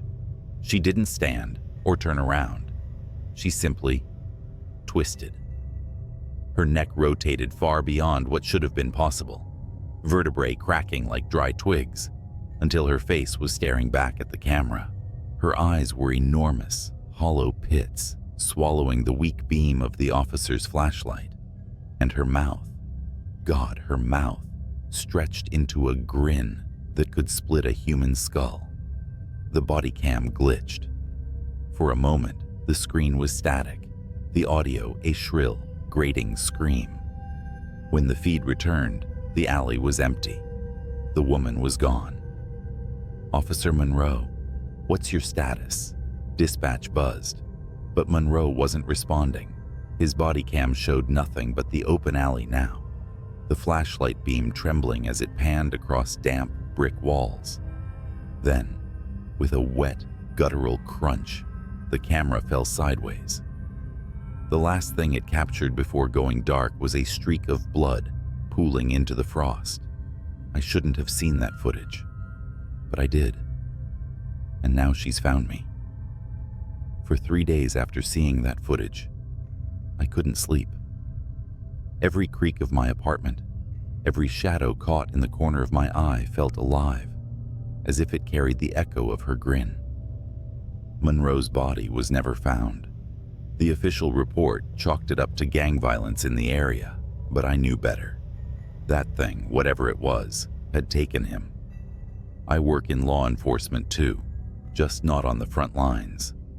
My job was to review body cam footage for ongoing investigations, compiling evidence for court cases. After Monroe's footage, I told myself I'd misinterpreted what I saw. Maybe it was a trick of the light, a camera malfunction, or exhaustion playing tricks on my mind. But the night after I filed the footage, I got a message in my inbox. Unreviewed Incident 1127 code, redacted. It was flagged for immediate review, a case assigned to me, and only me. At first, I thought it was a mistake. No one spoke to me about it. No directives came through, just the video file. I shouldn't have clicked on it, but I did. This wasn't from Monroe's district. The footage came from across the city, 3 nights after his disappearance. It showed 2 officers responding to a break-in at a derelict industrial warehouse. Their body cams revealed the scene: rusted machines coated in dust, walls lined with graffiti, and corridors that seemed to stretch forever into the dark. "Anyone here? Show yourself," one officer barked, his flashlight slicing through the shadows. His partner covered his 6, their footsteps echoing through the cavernous space. And then they heard it. Laughter. It was faint at first, barely audible. A child's giggle. But as they moved deeper, it grew louder, distorted, the pitch warping until it sounded less like laughter and more like the twisted cries of something mocking human joy. "Cut the crap," the second officer shouted. "This is your last warning." The laughter stopped. The silence that followed was heavier than the darkness around them. That's when the flashlight beams caught movement. Something darted between the rusted machines, too fast to track. The officers shouted, raising their weapons, but it was no use. The thing emerged, not running, but crawling, limbs too long, joints bending the wrong way. It skittered toward them with impossible speed, its hollow eyes reflecting the light like mirrors. One officer fired. The gunshots echoed, deafening in the emptiness. The creature stopped, crouched on all fours, and cocked its head. It didn't bleed. It didn't fall. It simply stared, grinning that same skull-splitting grin. Then it lunged. The camera feed erupted into chaos. Flashes of limbs, screams, static. The footage ended abruptly. I shut my laptop, heart pounding. My apartment felt suffocatingly quiet. Too quiet. And then I heard it. A faint scratching noise. At first I thought it was coming from the walls, maybe rats or the old pipes. But as I sat there frozen, I realized it wasn't the walls. It was my window. I turned slowly. The blinds were drawn, but I could see the silhouette behind them. Something tall, with fingers too long, was tracing patterns in the glass. Slowly, methodically. I don't know how long I sat there, paralyzed, staring at that shadow. Minutes. Hours. Finally, I mustered the courage to reach for my phone. My fingers trembled as I dialed 911. 911? What's your emergency? There's someone outside my window, I whispered. Can you describe them? The scratching stopped. The blinds fluttered, as if touched by a faint breeze. Then slowly, they began to part. No, I stammered. No. Sir, are you there? Sir? It was her. That face. That impossible grin. Her hollow eyes bore into mine as she pressed her palms flat against the glass, her nails scraping in a slow, deliberate rhythm. She leaned closer, her grin widening, until the corners of her mouth began to tear. I dropped the phone. I don't remember what happened next. One moment I was in my living room. The next I was sprinting down the fire escape, barefoot and half-dressed, into the freezing night. I didn't stop until I reached the nearest precinct, pounding on the doors like a lunatic. When they finally let me in, I tried to explain what I'd seen, but no one believed me. The footage from Monroe's body cam, gone. The unreviewed file, deleted from the system. They pulled up my personnel file and flagged me for mental health evaluation. I quit the next day. Now I'm writing this from a motel on the edge of town, lights blazing, a chair propped against the door. I don't think it'll matter. Wherever I go, she'll find me. If you're reading this and you work with police footage, take my advice. Don't click on anything marked redacted. And if you ever hear laughter in the dark, run. Don't look back, because no matter how fast you run, she'll be faster. It was just past midnight when my phone buzzed. The caller ID flashed restricted, but something about the timing felt off. I was home alone, sprawled on the couch with a half-empty beer and some late-night TV reruns. The sound of the phone ringing in the quiet room was like a scream. I hesitated but answered anyway. Hello? A voice, frantic and low, whispered, "Are you home? Lock your doors. Now." I froze, every muscle in my body tightening. Who is this? The line clicked dead. Normally I'd brush it off as a prank call or some weirdo, but the tone, that panicked edge, stuck with me. I stood up, every creak of the floor making me flinch, and went to the front door. It was already locked, but I double-checked. Windows, secure, back door, latched tight, satisfied. I sat back down, laughing nervously to myself. Then I saw the police cruiser pull into my driveway. The patrol car's lights weren't flashing, but its mere presence was enough to make my stomach churn. A tall officer stepped out, his silhouette sharp against the dim porch light. He knocked twice, and I debated for half a second whether to open it. "Mister?" His voice carried through the door. I answered cautiously, opening it just enough to meet his eyes. "Yeah? Something wrong?" "We received a report of suspicious activity in the area," he said. His voice was calm, almost rehearsed, but something in his eyes. It wasn't just concern. It was fear. "Have you seen or heard anything unusual tonight?" Well, I got a weird phone call a few minutes ago," I admitted. "Told me to lock my doors." The officer nodded, his hand resting lightly on his holstered gun. "May I come in?" Something in me screamed not to let him, but he was a cop. What else could I do? "Yeah, sure." As soon as he stepped in, I noticed the tension in his shoulders.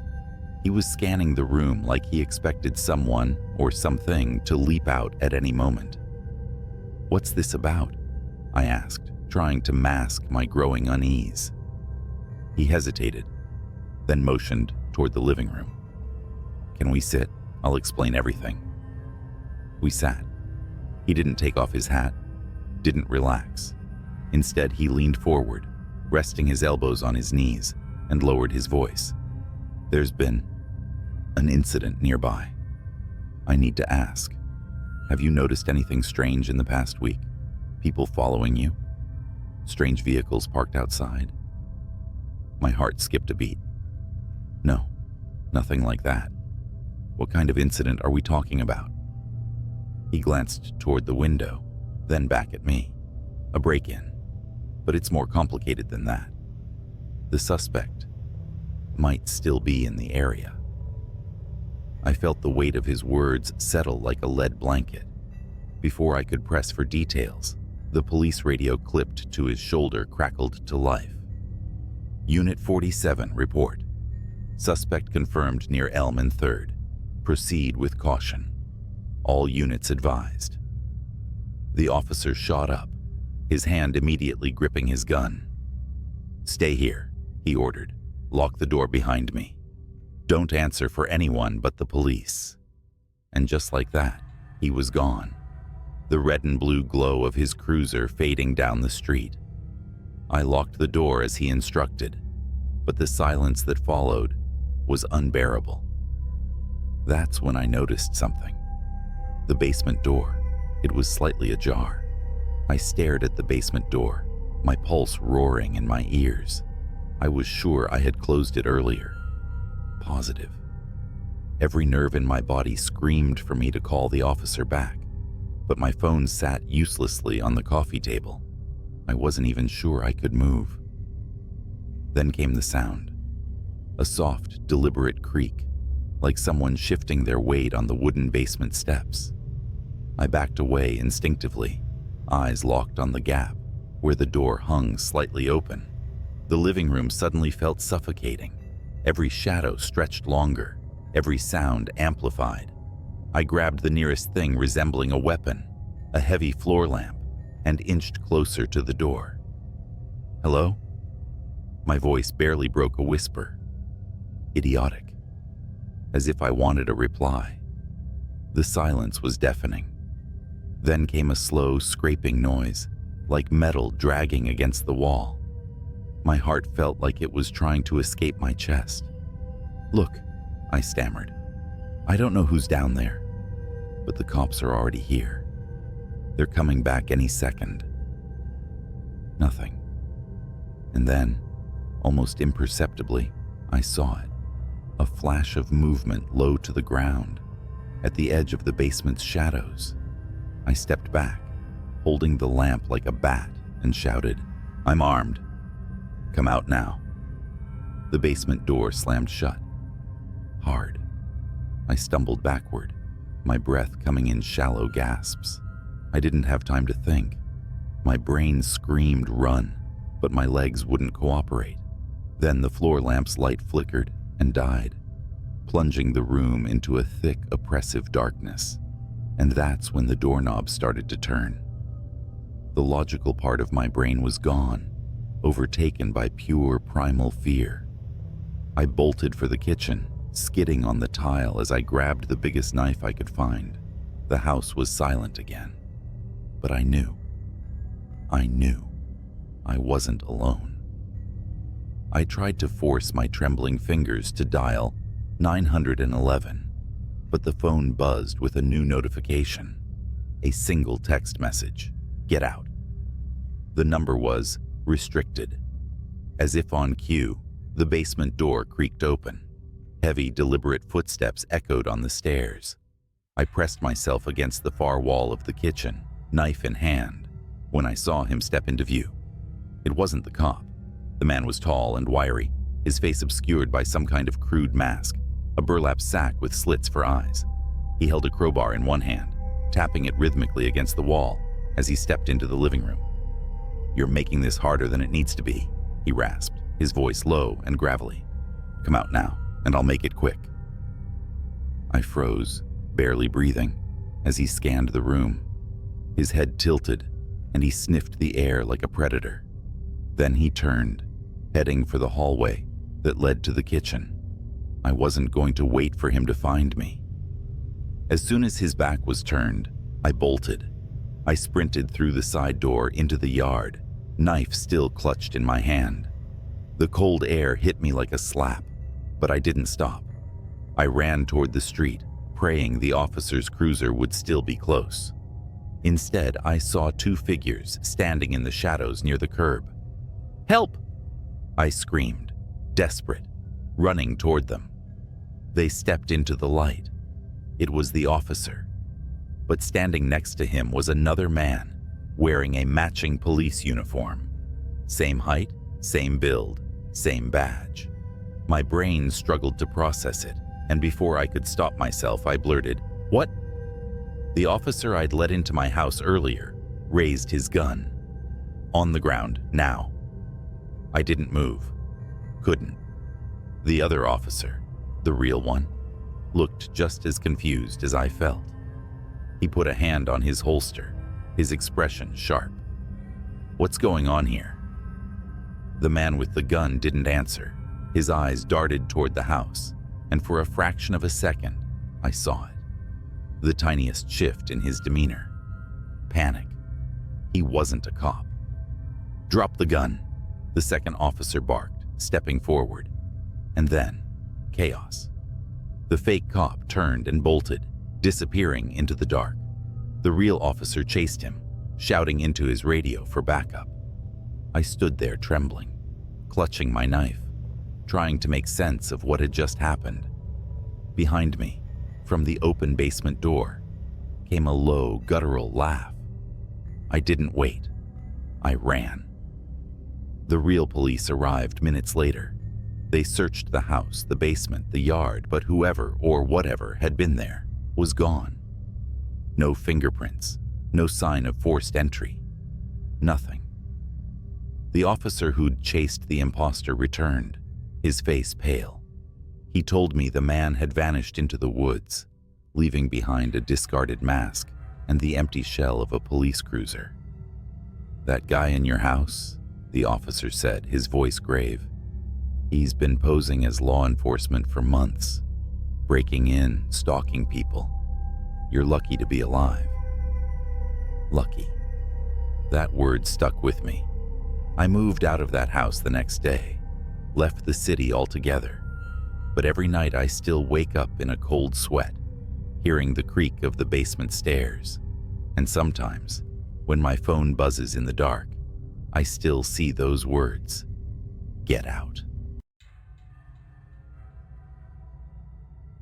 I didn't believe the warnings at first.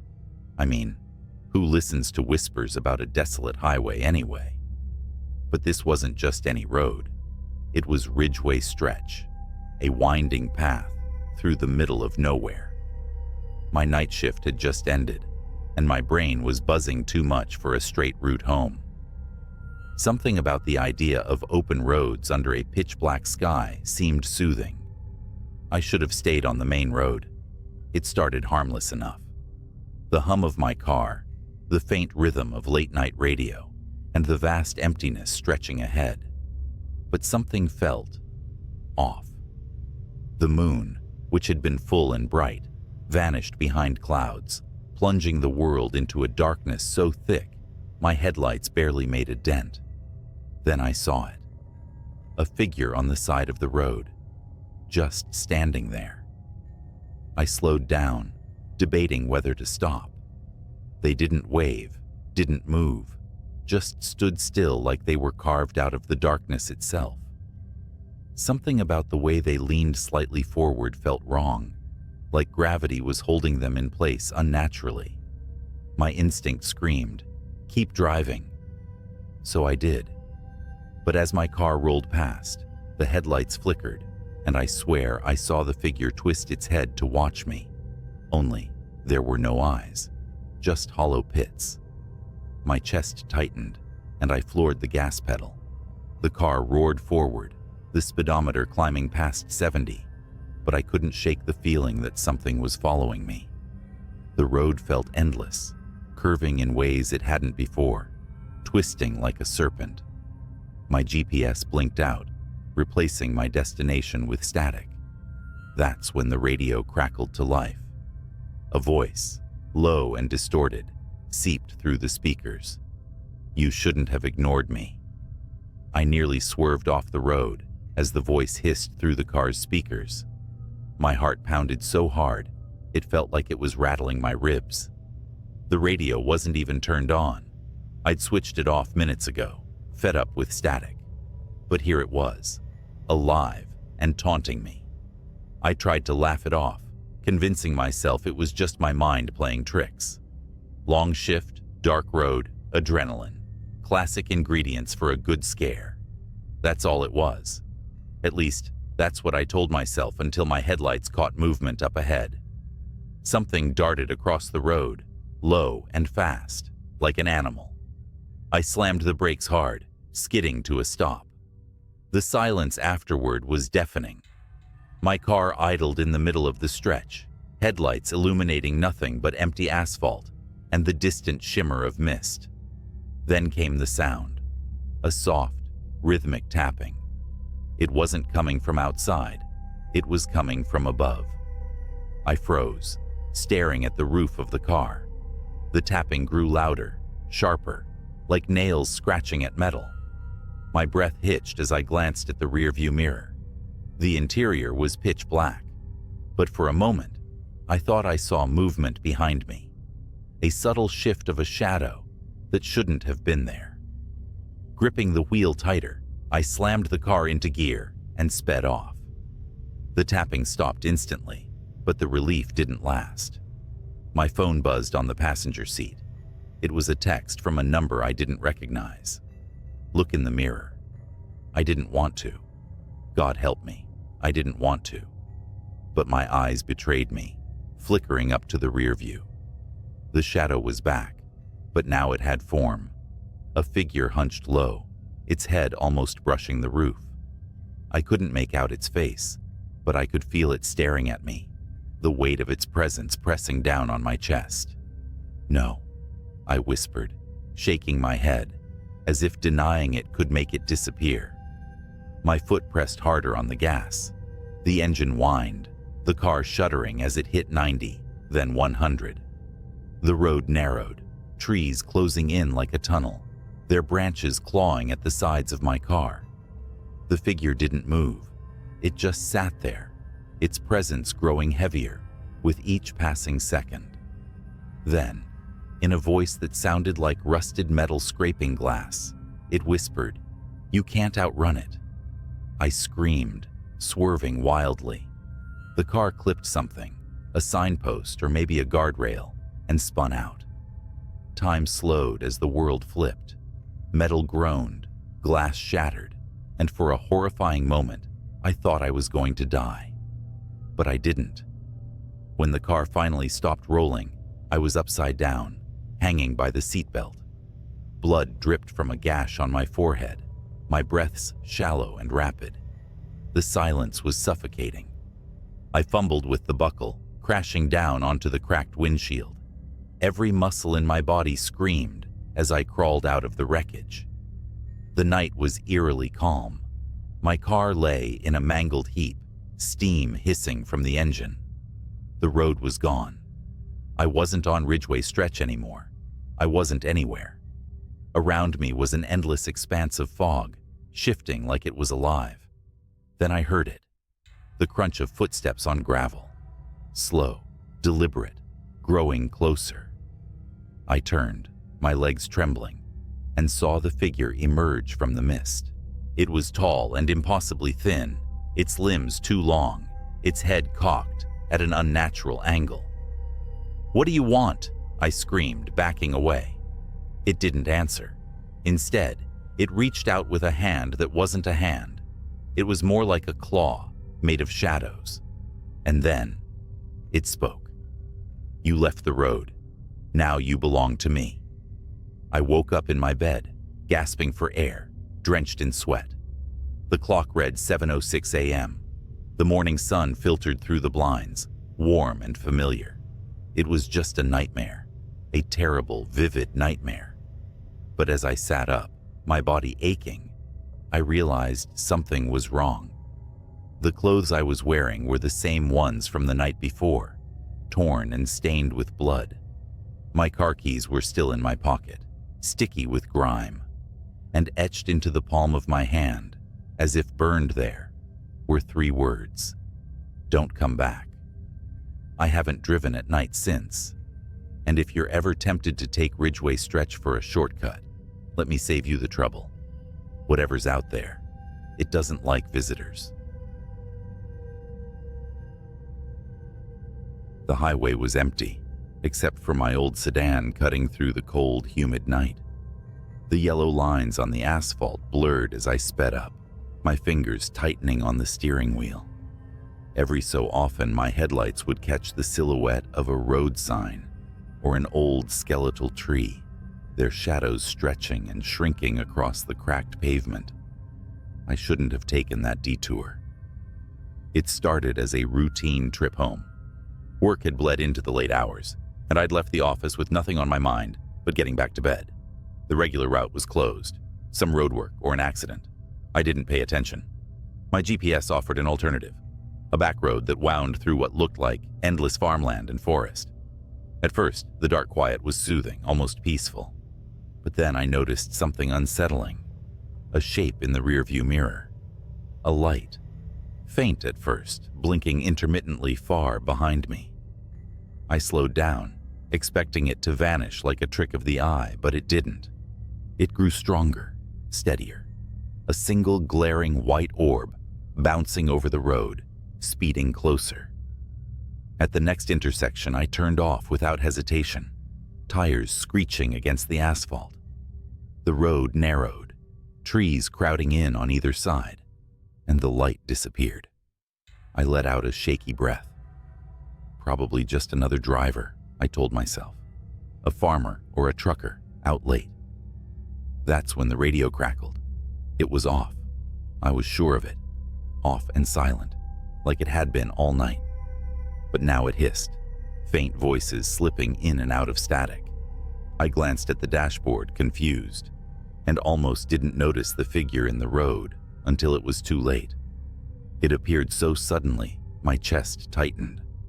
A man stood directly in my path, his hand raised like he was signaling me to stop. I slammed the brakes, my car screeching to a halt. Heart pounding, I leaned forward, squinting into the darkness. The man was pale, unnaturally so, his face hollow and his clothes rumpled. He didn't look homeless, though, or drunk, more like something misplaced. His lips moved, but I couldn't hear him. My gut told me to drive, but curiosity won. I cracked the window. "What are you doing out here?" I called, my voice shaking more than I liked. The man's lips stopped moving, his head tilted, neck bending in an unnatural angle. Then, in a voice as clear as if he were sitting beside me, he whispered, "You shouldn't have stopped." Every instinct screamed to press the gas and go, but my body froze. It wasn't just fear. It was something heavier, like the air had thickened, rooting me to the spot. Then the man moved, not toward me, backward. His feet shuffled awkwardly as he retreated into the shadows, his figure melting into the trees. The radio hissed louder now, the static broken by faint guttural sounds that raised the hair on the back of my neck. Before I could act, the light reappeared in my rearview mirror, This time it wasn't distant. It flooded the inside of my car, so bright it washed out the world outside. My foot found the pedal, and I sped off, the light chasing me like a predator. I floored the gas pedal, the old sedan groaning as it sped down the winding road. The blinding light in my rearview mirror didn't falter. It grew brighter, closer, swallowing the world behind me. My hands gripped the wheel so hard my knuckles ached, and the forest on either side blurred into an endless wall of black. The radio screamed now. No music, just static and garbled voices, as if 100 people were shouting underwater. The sound clawed at my brain, making it hard to think. I reached for the dial, desperate to shut it off, but it wouldn't budge. A figure appeared ahead, standing in the middle of the road again. It wasn't the man from before. It was taller, thinner, its limbs unnaturally long. Its head lolled to the side as if it couldn't hold it up. And its eyes. God, its eyes glowed the same blinding white as the light behind me. I yanked the wheel to the left, narrowly avoiding it, and felt the car's tires hit gravel. My heart stopped as the vehicle skidded, the steering wheel jerking out of my hands. I was certain I'd crash into a tree, but the car swerved back onto the road as if pulled by an invisible force. That was when I heard the laughter. It wasn't from the radio or the road. It came from inside the car. I didn't dare look around. My eyes stayed fixed on the road ahead, where the forest began to thin, revealing a stretch of open field. The laughter grew louder, more distorted, echoing in my ears. I couldn't tell if it was mocking or joyous, but it chilled me to my core. "Keep driving," a voice whispered from the passenger seat. I couldn't stop myself. I glanced over. The passenger seat was empty, but for a brief moment, the shadows seemed to shift, forming a faint outline of a figure hunched over, watching me. Its face was obscured, but its presence pressed on me like a physical weight. The light in the rearview mirror was gone now, but I didn't dare slow down. My car roared across the field, the tires thumping over uneven ground. The open space should have felt like relief, but the darkness here was heavier, more oppressive. It swallowed the stars and the moon, leaving only my dim headlights cutting through the void. Then my engine sputtered. No, I muttered, slamming my foot on the pedal. The car jerked forward but lost speed, its protests growing louder with each passing second. Finally, it rolled to a stop, the engine clicking as it died. The headlights flickered, then went out, leaving me in absolute darkness. For a long moment, there was silence, and then I heard it. Footsteps. Slow, deliberate, crunching over the dirt behind me. My breath hitched, my entire body trembling. I fumbled for my phone, desperate to turn on its flashlight, but it slipped from my hands and fell somewhere under the seat. The footsteps stopped. A faint glow appeared in the distance, the same orb of light I'd seen earlier. It hovered, pulsating like a heartbeat, and slowly began to move toward me. I scrambled out of the car, my legs weak, my body screaming to run, but unable to obey. The orb floated closer, illuminating the field in its eerie, shifting glow. And then I saw them. Figures stood all around me, their outlines faint and flickering, like static on an old TV. They were just outside the orb's reach, encircling me. Their faces were blank, no features, no eyes, just smooth, pale surfaces that tilted toward me as if watching. The orb stopped a few feet away, hovering in the air. I stared at it, mesmerized, as it began to change. Its light dimmed, revealing a swirling, gas-like surface that twisted and turned. The figures stepped closer, their movements jerky, unnatural. I forced myself to move, stumbling backward. My hand brushed against something cold and metal. The car's door. Without thinking, I climbed back inside and locked the doors, as if that could protect me. The orb didn't follow.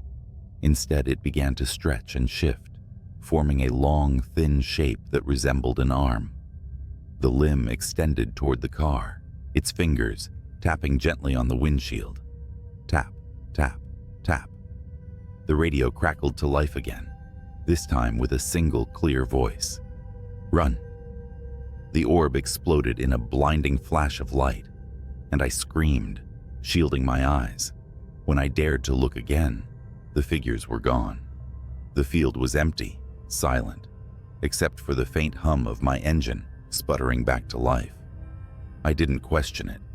I slammed the car into gear and sped off, not caring where the road led, as long as it was away. The orb's glow lingered in my rearview mirror for miles, like a distant star, before finally fading into the night. I made it home just before dawn, my hands still trembling as I shut the door behind me. Sleep didn't come that morning, or the next night. I still see the orb sometimes, in the corner of my vision, when I'm driving alone, and I never ever take the back roads anymore. It's a quiet November night, and you're driving along a winding country road, the kind that feels endless, flanked by skeletal trees clawing at the dark sky. The kind of night where even the stars seem to shy away, leaving you under a dome of oppressive blackness. Your high beams carve a narrow path ahead, illuminating only the cold asphalt and the occasional reflector post. You weren't supposed to take this road, but the GPS rerouted you due to an accident on the interstate, and now you're here, on this godforsaken road, miles from anywhere. And then you see it, a figure. It's standing at the edge of the road, barely illuminated by your headlights. Instinctively, your foot eases off the accelerator. They're not waving you down, not signaling for help. They're just standing there, facing the road, facing you. Your brain tries to rationalize it. Maybe it's a stranded motorist, a jogger. But why here? Why now? The figure doesn't move. It's when you draw closer that the dread sets in. They're dressed in a coat far too light for the weather, their head hanging at an angle that makes your neck hurt just looking at it. You squint, heart hammering. Their face is obscured, shadowed, or maybe featureless. Your gut screams at you to keep driving. Just keep going. Don't stop. But something, some damnable magnetic pull, makes you slow down. You stop the car about 20 feet away. The figure doesn't react. It's as if they don't notice your car or don't care. You flick on your brights, flooding the road with light, and they're gone. No, not gone. Moved. You see them now, but they're off the road, deeper into the trees, standing just at the edge of the beam's reach, still as a statue watching. You don't know why, but you roll down the window just a crack. Maybe it's curiosity. Maybe it's that human instinct to do the worst possible thing in a dangerous situation. Your voice feels small in the yawning silence. Hey, you need help? No response. The figure doesn't move, but the trees behind them sway slightly in the wind, or at least you think it's the wind. It's hard to tell because you hear nothing. No rustle of leaves, no distant hum of crickets, just the engine's low growl and your own breathing, sharp and uneven. You start to second-guess yourself. Maybe you imagined them moving off the road. Maybe your tired brain is playing tricks. But then your headlights flicker. Not off, not entirely, but enough to make your stomach drop. The beams dim for a split second, and when they come back, the figure is closer, much closer.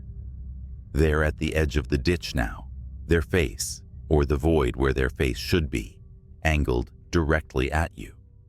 Your chest tightens as you realize you can't make out any features, no eyes, no mouth, just a smooth expanse of pale skin. And then you notice something else. Their hands, long, wrong. Like talons, hanging just a little too low, the fingers unnaturally thin and curling slightly, as if they're waiting to grasp something. Your survival instincts kick in. You slam the window shut and put the car in gear. You're not staying here. Not tonight. Not for anyone or anything. The tires screech as you take off, but as the car lurches forward, you feel a weight, a pressure, like someone's holding the back of the car, the rear view mirror. You know you shouldn't look, but your eyes dart to it anyway, and they're there, perched on the trunk, their hands splayed out against the glass, fingers stretching impossibly long. They're still featureless, but you swear you can feel them looking at you, through you. You scream and stomp the gas. The car roars, the tires find grip, and for a second, you think you're free. The figure slides off the back, disappearing into the dark road behind you. Relief washes over you in a cold wave, but then something taps the window. Once, twice. A rhythmic knock, deliberate and unhurried. It's coming from the passenger side. You whip your head around. The figure is sitting in the seat beside you, impossibly calm, hands resting on their knees like they've been there the whole time. The inside of the car reeks now, like wet earth and decay. You don't even think. You wrench the wheel to the side. The car fishtails, and you barely manage to keep it from rolling as it screeches to a halt in the middle of the road. You throw open the door and bolt into the woods, leaving the car behind. Branches slash at your arms and face as you run. You don't know where you're going, but anywhere is better than here. The figure doesn't chase you, at least not in the way you expect. You can't see them, but you feel them. Their presence is heavy, like the air is pressing down on you. Every shadow seems alive, every sound amplified. Finally, you burst into a clearing and collapse to your knees. The moonlight bathes the open space, giving you the first sense of security you've felt all night. You take a moment to catch your breath, the cold seeping into your skin as you sit there trembling, and then you hear it. The knock. Once, twice. You whip around, and there, at the edge of the clearing, the figure stands. Only now, they're not alone. Dozens of them emerge from the trees, identical and featureless, their long fingers curling and uncurling as they close in. They form a perfect circle around you, their movements synchronized, their heads tilting in unison. Your scream catches in your throat as they close the gap, their smooth faces mere inches from yours. And then, blackness. When you wake up, you're in your car. It's parked neatly at the gas station you stopped at before this nightmare began. The sun is rising, the orange glow spilling over the horizon. The engine is off, your keys in your lap. Everything looks normal, except for the muddy handprint smeared across your windshield. You'd think that driving an 18-wheeler through endless highways at night would make you immune to fear. I mean, I've seen it all. Road rage, accidents, even a guy walking naked on Route 66 like he was auditioning for a horror flick. But what happened last month? That wasn't the usual trucker nightmare. That was something else. Something wrong. I'm hauling cargo across Nebraska, about 2 a.m. The road is a strip of black slicing through miles of flat nothingness. It's quiet except for the steady hum of the rig's engine, the kind of quiet that lets your thoughts wander to dark places. Then, my CB radio crackled to life. "Breaker 19, you out there?" The voice was low, shaky. I hesitated. Usually it's other truckers chatting about routes, weather, or just swapping jokes to kill the boredom. But something in his voice had me grabbing the mic. "Yeah, this is long haul. What's up?" Static hissed for a moment before his reply came through. I think I'm being followed." "Followed?" I asked, gripping the wheel tighter. My eyes scanned the rearview mirrors out of reflex, even though I knew the highway behind me was empty. "You sure about that? Ain't nobody out here but us." The radio crackled again, and his voice came through more frantic this time. "It's not a car. I don't know what it is. It's been tailing me since mile marker 240. Every time I look back, it's closer." "Closer? What are you seeing, man?" I asked, feeling a bead of sweat roll down my temple.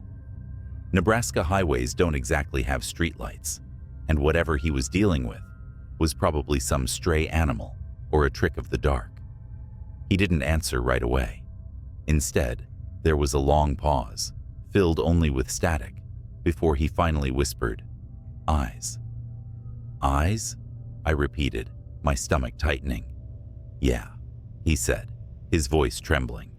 "Like headlights, but wrong. Too low to the ground, and they flicker, like they're blinking. I swear to God, man, it's watching me." I glanced at my GPS. Mile marker 240 was about 10 miles behind me. Whatever was happening to this guy, it wasn't far off. "All right, buddy, stay calm. Where are you now?" "Just past mile marker 250. It's still back there, but it's closer.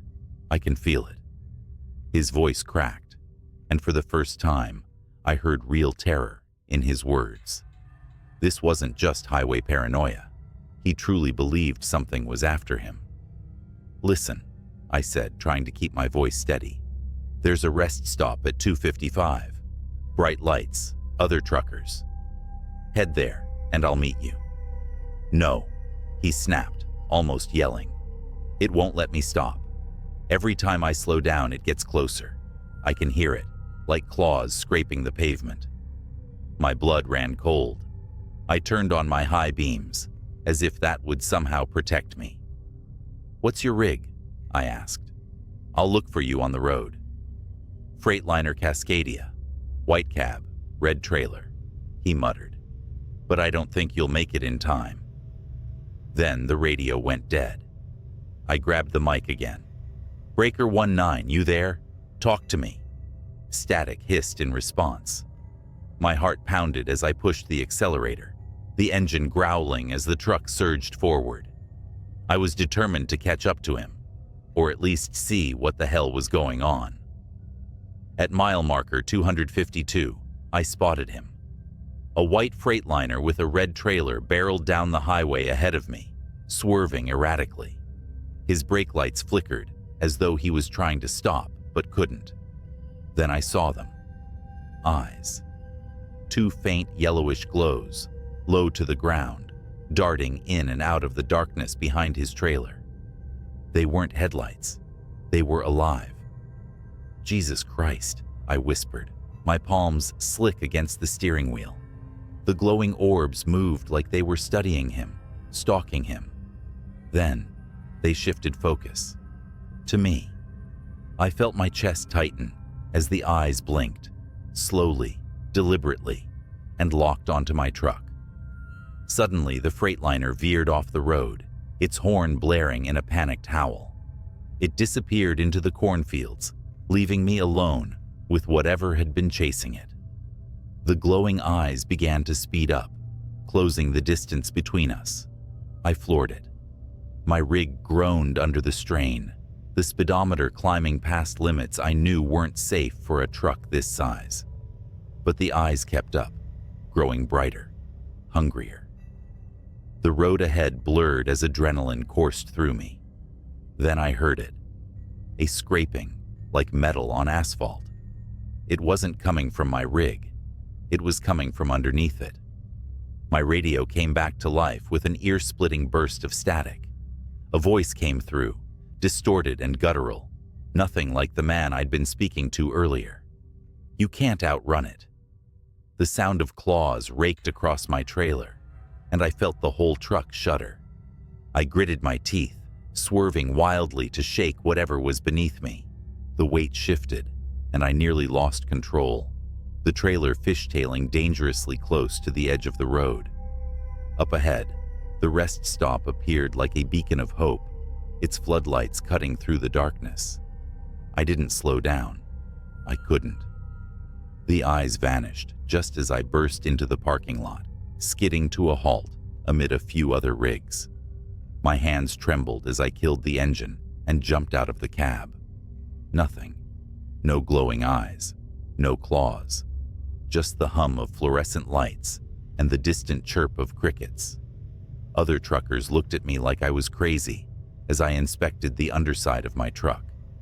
Deep gouges ran along the metal, like something with claws had been clinging to it. My legs felt like jelly as I slumped against the side of the cab, breathing hard. "Hey, you all right?" one of the truckers asked, stepping closer. I opened my mouth to speak, but froze when I saw it. Out in the distance, just beyond the edge of the floodlights, two faint yellow eyes blinked. Then they disappeared into the darkness. I quit long hauls the next day. Let me tell you something. Long-haul trucking is not for the faint of heart, not just because of the endless miles or the isolation, but because of the things you see at night. I've been on the road for over 15 years, driving through every back road, highway, and nowhere town you can imagine. Nothing shakes me easily, but one night, one stretch of black asphalt made me question everything. It was a clear autumn night when I picked up a late delivery from a warehouse in Kentucky, heading west to Missouri. The load wasn't anything out of the ordinary, crates of furniture, some tools, but the route took me through a patch of the Appalachians that's more shadows than road after dark. Truckers call it the Devil's Backbone. Why? Because people and vehicles disappear there. But nobody ever really talks about it. We just drive. As I crossed into the mountains, the CB radio crackled. A gruff voice, another trucker said, "Breaker 19, anyone rolling through Backbone tonight might want to steer clear." Silence. I should have turned around then, but I didn't. Superstitions, I muttered to myself. Besides, I had a deadline to meet.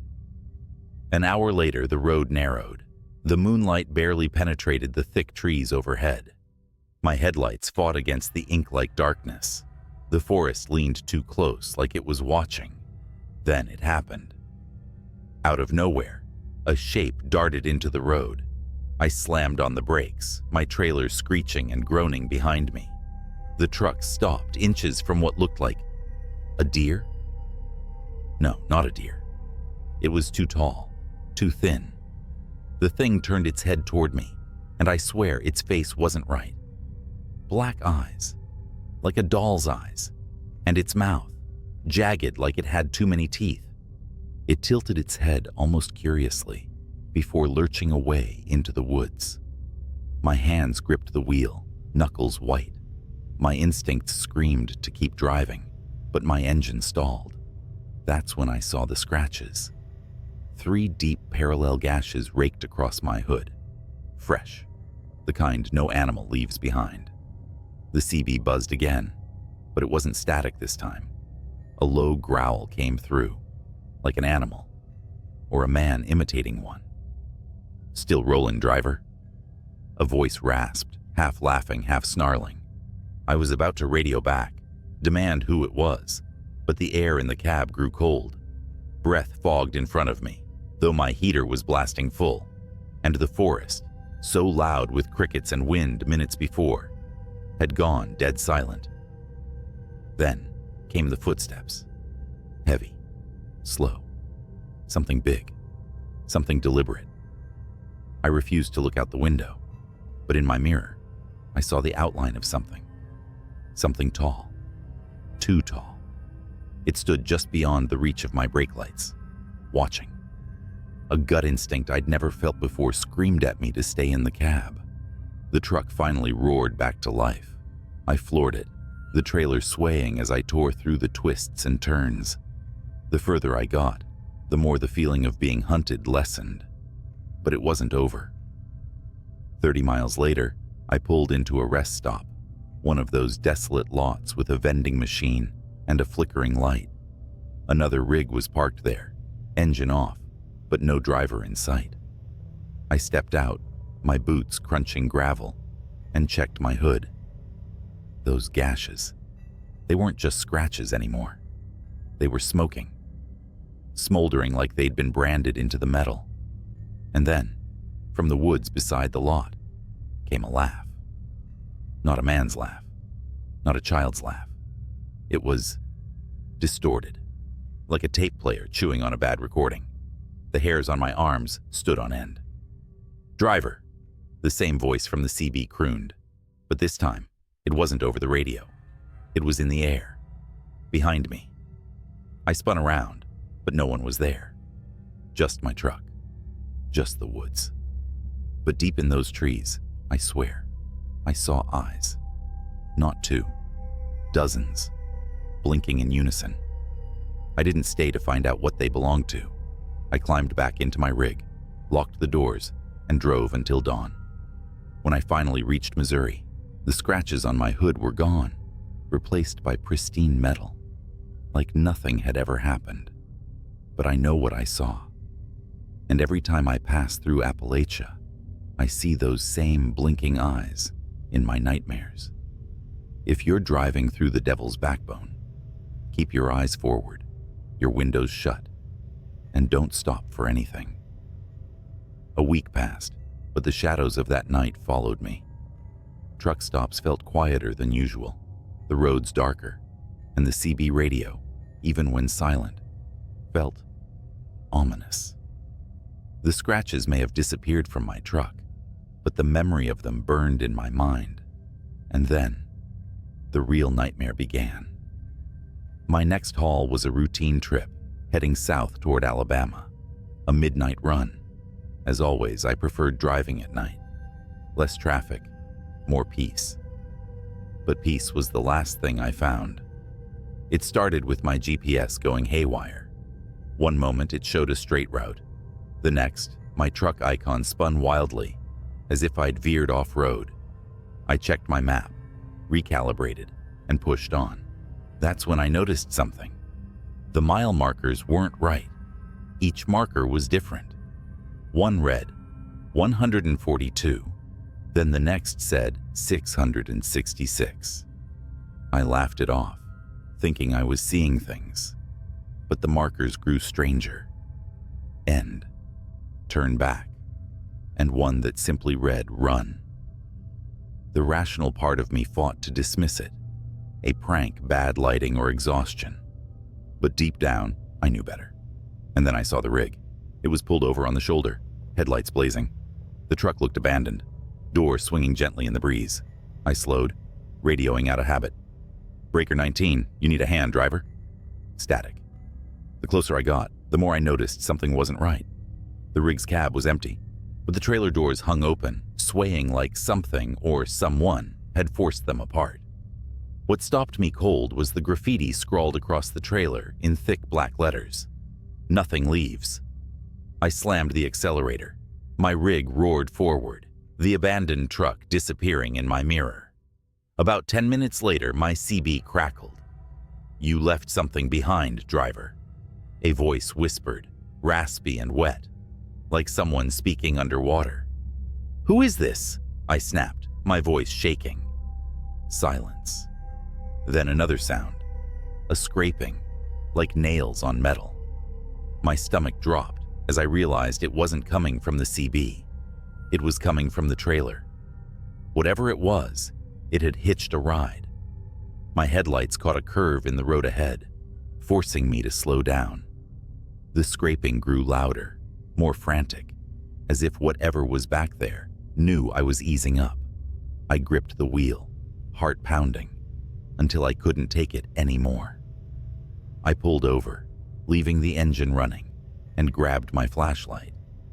As I stepped out, the night wrapped around me like a suffocating blanket. The air was heavy, too quiet. I circled to the rear of the trailer, every crunch of gravel under my boots echoing too loud. My flashlight beam trembled as I pointed it at the doors. Deep gouges raked across the metal, forming patterns. No, symbols. My hands were sweating, but I reached for the handle. The moment I unlatched it, the doors flew open, and someone lunged at me. I stumbled back, falling hard on the asphalt. It was a man, or what used to be one. His skin was gray and stretched taut, his eyes sunken, but blazing with a sickly yellow light. His mouth twisted into an inhuman grin as he crawled toward me on all fours, faster than any human should. I scrambled back, yelling, "Stay the hell away!" But he didn't stop. His movements were jerky, like a puppet on strings, and his grin widened impossibly as he reached out. That's when I heard it. The sound of tires screeching, a horn blaring, and then the crunch of impact. Another truck coming around the bend had plowed into the figure, throwing it into the ditch. I staggered to my feet, breathing hard, as the driver of the other rig jumped out. "You okay?" he asked, looking me over. I pointed to the ditch, but when we checked, the thing was gone. Only a smear of dark, oily blood remained. We didn't talk much after that. The other driver offered to follow me to the nearest truck stop, and I didn't argue. The rest of the drive was uneventful, but the entire time, I felt those eyes on me, watching, waiting. When I reached the stop, I parked, climbed into the sleeper, and locked every door. I didn't sleep. I couldn't. Somewhere out there, in the vast darkness, that thing was still lurking. I never drove through the Devil's Backbone again, and I'll never forget the lesson I learned that night. Some roads aren't meant to be traveled. I glanced at the dashboard clock. 2:43 a.m. The highway was dead, a straight ribbon of asphalt vanishing into the darkness. My CB radio crackled faintly with static, the voices of distant truckers trading stories to stay awake. I adjusted my cap and yawned, the hum of my 18-wheeler lulling me into a dangerous sense of calm. Then, out of nowhere, a voice broke through the static. "Eastbound on I-70. Anyone else seeing this?" The voice was shaky, breathless, like someone who just ran a marathon. I grabbed the mic. "Eastbound here. What's going on?" Static swallowed his reply, but I heard enough to send chills down my spine. "Black semi. No lights. Coming up fast." I shifted in my seat, suddenly wide awake. My headlights illuminated nothing but the road ahead, bordered by skeletal trees and the occasional mile marker. I checked my rearview mirrors. Nothing but empty black. "Anyone else out there?" The voice called again, this time frantic. "Calm down," I said into the mic. "Where are you exactly?" I think mile marker 82. It's behind me." "Oh God, it's right on me." The transmission cut out with a burst of static. My heart thudded against my rib cage. Mile marker 82 was about 10 miles ahead. I pressed harder on the gas, my truck rumbling as it picked up speed. I don't know why I felt compelled to go faster. Curiosity? Duty? Or maybe some primal part of me was already screaming, "You should turn back." 10 minutes later, I reached marker 82.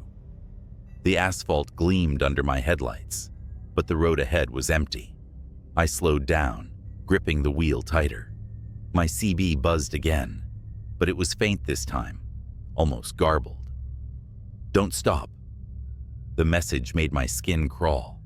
I rolled my window down slightly, letting in the cold air. That's when I noticed something.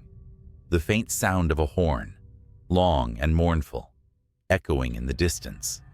It wasn't coming from the highway ahead. It was coming from behind me. I checked my mirrors again. This time, there it was. Far in the distance, but unmistakable. A massive black semi, its outline barely visible against the night. No headlights, no running lights, just a hulking shadow on wheels. My pulse spiked as I grabbed the CB mic. "Whoever's out there, is this some kind of joke?" I asked, but my voice betrayed the fear clawing at my throat. The response came in a whisper so faint I had to strain to hear it. "It's not a truck. Don't stop. Don't let it catch you." The shadow in my mirrors grew larger. It was closing in, fast. I pushed the gas pedal to the floor, the roar of my engine filling the cab. My trailer swayed as my speed climbed past 80, then 85. But no matter how fast I went, the black semi kept gaining. Its horn blasted low and guttural, vibrating through my chest. It wasn't the horn of any truck I'd ever heard. It sounded almost alive. The CB crackled again, and the faint whisper returned. "Don't look at it. Whatever you do, don't look at it." I didn't want to, but when the thing roared up beside me, I couldn't stop myself. I turned my head. The cab of the black semi was empty. No driver. Just a void where a driver should have been. The windows weren't tinted. They were black holes, devouring the light of my headlights. The truck's grille was bent into a wicked snarl, like some kind of metal maw. I yanked my eyes back to the road and slammed the accelerator harder. My truck groaned under the strain. The black semi swerved, its shadowy mass brushing against my trailer. Sparks flew, lighting the darkness like fireworks. "Get off the highway," the CB hissed. There was an exit up ahead, barely lit by a single flickering lamp. Without thinking, I veered toward it, tires screeching as I took the turn too fast. My truck wobbled but held steady as I barreled down the narrow exit ramp and onto a deserted country road. For a moment, I thought I'd lost it. The road stretched out empty before me, flanked by fields of tall grass swaying in the wind. My shoulders sagged with relief. But then the horn sounded again, closer this time, and my blood ran cold. In my side mirror, I saw it. The black semi was following me off the highway. "Leave me alone," I shouted into the CB, but the static gave no reply. The road grew narrower, twisting and turning through the darkness. The black semi's headlights, no, the absence of headlights, loomed behind me, swallowing the faint glow of the moon. Up ahead I saw it, a bridge, old, rickety, and far too narrow for two trucks. I didn't slow down. If the thing wanted to take me out, it would have to follow me across. The bridge groaned as my truck rolled onto it. Wooden planks creaked and snapped under my weight. I made it halfway across before I heard a deafening crash behind me. I glanced in the mirror and saw the black semi barreling onto the bridge. Its sheer size was too much for the old structure. The wood splintered and the bridge began to collapse. I floored it, the edge of the bridge just a few yards away. The black semi's horn blared one last time, a guttural scream that sent chills down my spine. Then the bridge gave out entirely. I felt my rear tires hit solid ground, just as the rest of the bridge crumbled into the river below. I slammed on the brakes and skidded to a stop, my chest heaving. Behind me, the black semi disappeared into the churning water, its horn fading into silence. For a long time, I just sat there, staring at the empty road ahead.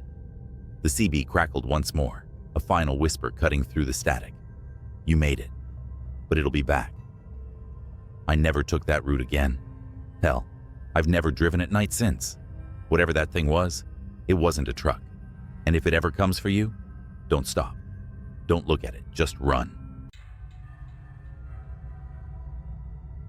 Any other. A dispatch about a disturbance on Lincoln Avenue, a rundown stretch of road I've driven 1,000 times. Routine, I thought. But nothing about that night would be routine. I'm an officer, and my job is to answer calls, no matter how bizarre they might sound. The caller reported screams, frantic footsteps, and what they described as shadows chasing shadows. Dispatch didn't think it sounded credible, but they sent me anyway. Pulling onto Lincoln Avenue at 3 a.m., I slowed to a crawl. The street was empty, the kind of silence that presses on your ears until you swear you're hearing whispers. My patrol car's headlights cut through the night, bouncing off the cracked windows of old shops and boarded-up buildings. Then I saw her, a woman sprinting down the middle of the street. She was barefoot, wearing a torn dress, her face twisted in sheer terror. I rolled down my window to call out to her, but before I could, she stopped dead in her tracks, her neck snapping around like she'd heard something I couldn't. She screamed, and that's when I saw it. Something moving behind her. But there was nothing there. Not at first. I jumped out of the car, flashlight in hand, and yelled for her to stop. She ran toward me, sobbing, begging for help. Her words were a jumbled mess, but I caught bits and pieces. It's coming. Invisible. It touched me. Suddenly, she was lifted off the ground. No hands, no wires, nothing. Just her body, rising like a marionette. Her feet dangled in the air as her screams turned to choking gasps. My instinct was to run to her, but my feet wouldn't move. It was like the air around me had turned solid. I could only watch as her body twisted unnaturally, her arms and legs contorting in directions they shouldn't go. Then, her head snapped. She fell to the pavement in a heap, lifeless. The silence returned, thick and heavy. My radio crackled with static, but no voices came through. I approached her cautiously, flashlight shaking in my grip. Her wide, glassy eyes stared up at me, mouth frozen, mid-scream. There were bruises around her neck, bruises that didn't look like they came from human hands. I called for backup, but deep down, I knew no one would believe what I just saw. As I waited, something caught my eye. A shimmer in the air, like heat waves rising off asphalt. It hovered where the woman had been lifted. My heart pounded as I reached for my gun. The shimmer moved toward me, slow and deliberate. I fired. The bullet hit something. The shimmer flared, twisting like a living thing in pain, then vanished. But the air didn't feel any lighter. Whatever was out there, I knew it wasn't gone. When backup arrived, I didn't tell them everything, just that I found her like that. The official report chalked it up to a hit and run, the case marked unsolved. But I couldn't let it go. That was the night I learned about the Tartarus Archive. But that's a story for another time. For now, just remember, not everything you see on Lincoln Avenue is real, and some things you don't see are more real than you'd like to believe. Weeks passed, but the image of that woman's body didn't leave me. Every night, I drove down Lincoln Avenue on my patrol, scanning for something, anything, to make sense of what happened. But the street stayed empty, a scar on the city's map. I became obsessed. I started digging through old police files, hoping for patterns. Reports of disappearances on Lincoln Avenue dated back decades. Most were written off as runaways, accidents, or unexplainable events buried under paperwork. But some officers, those who worked late shifts on the avenue, had left chilling notes in the margins of reports. Felt watched, couldn't see anything, but it was there. I tried to share my concerns with my partner, but he brushed it off. "Don't go looking for ghosts," he said. But I couldn't stop. One night, my obsession nearly killed me. I was parked on the avenue, engine off, windows cracked. It was quiet, too quiet. Then, a sound, a faint hum, like static, but coming from nowhere. My skin prickled. I stepped out of the car, flashlight in hand, and looked around. That's when I saw the shimmer again. It was closer this time, less subtle. The air seemed to bend around it, distorting the empty street like a funhouse mirror. My gut screamed at me to get back in the car, but something about it was magnetic. Against all reason, I stepped closer. The shimmer moved. It was fast, darting down the street like a predator circling its prey. My flashlight flickered, then died. My gun felt useless in my holster. And then, I heard the whisper. "You shouldn't be here." It wasn't a voice, not exactly. It was in my head, but louder than my thoughts. I stumbled back, the whisper growing into a deafening roar. Shapes began to form in the shimmer, elongated limbs, hollow eyes, twisted mouths that didn't belong on any living creature. They flickered in and out of existence, like they couldn't fully cross into our reality. I ran. Back in the car, I threw it into drive and sped off. My radio crackled, voices cutting in and out. "Officer down on Lincoln Avenue." The voice wasn't mine. When I reported the incident, I was met with silence.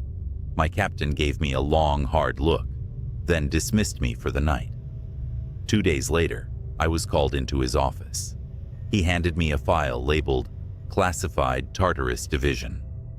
Inside were grainy stills from security footage, the woman I'd seen that night, the shimmer, and other images, faces contorted in terror, bodies suspended in midair, shadows that didn't belong to anything human.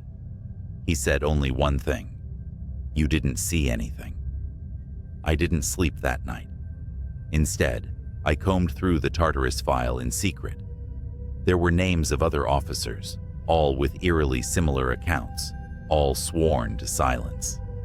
A few had gone missing. That's when I found the recording. It was from a patrol car on Lincoln Avenue, time-stamped 5 years ago. The dash cam footage showed an empty street at first. Then, the shimmer appeared. The car's engine revved, but the officer never escaped. The shimmer enveloped the vehicle, and within seconds, the footage cut to static. The officer was never found. I requested a transfer the next day. Now, years later, I'm hundreds of miles away from Lincoln Avenue, but the whispers still haunt me. Sometimes when it's quiet, I'll hear the hum, faint but unmistakable. I've learned to ignore it. But if you ever find yourself driving down Lincoln Avenue late at night, and the air feels heavy, like it's pressing down on your chest, don't stop. Whatever you do, don't stop. First time I saw her was through the cracked screen of a police body cam. "Dispatch, suspect unarmed but acting erratic," the officer muttered as his footsteps echoed down the shadowed alley, his breath clouded in the frigid night air. Every exhale, a whisper of tension.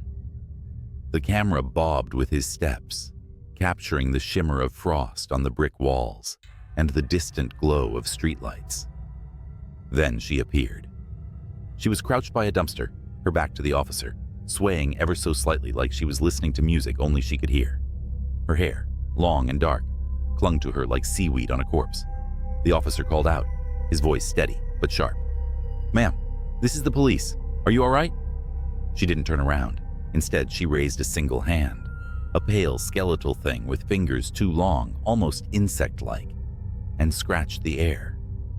Slowly, methodically, like she was carving something unseen into the fabric of the night.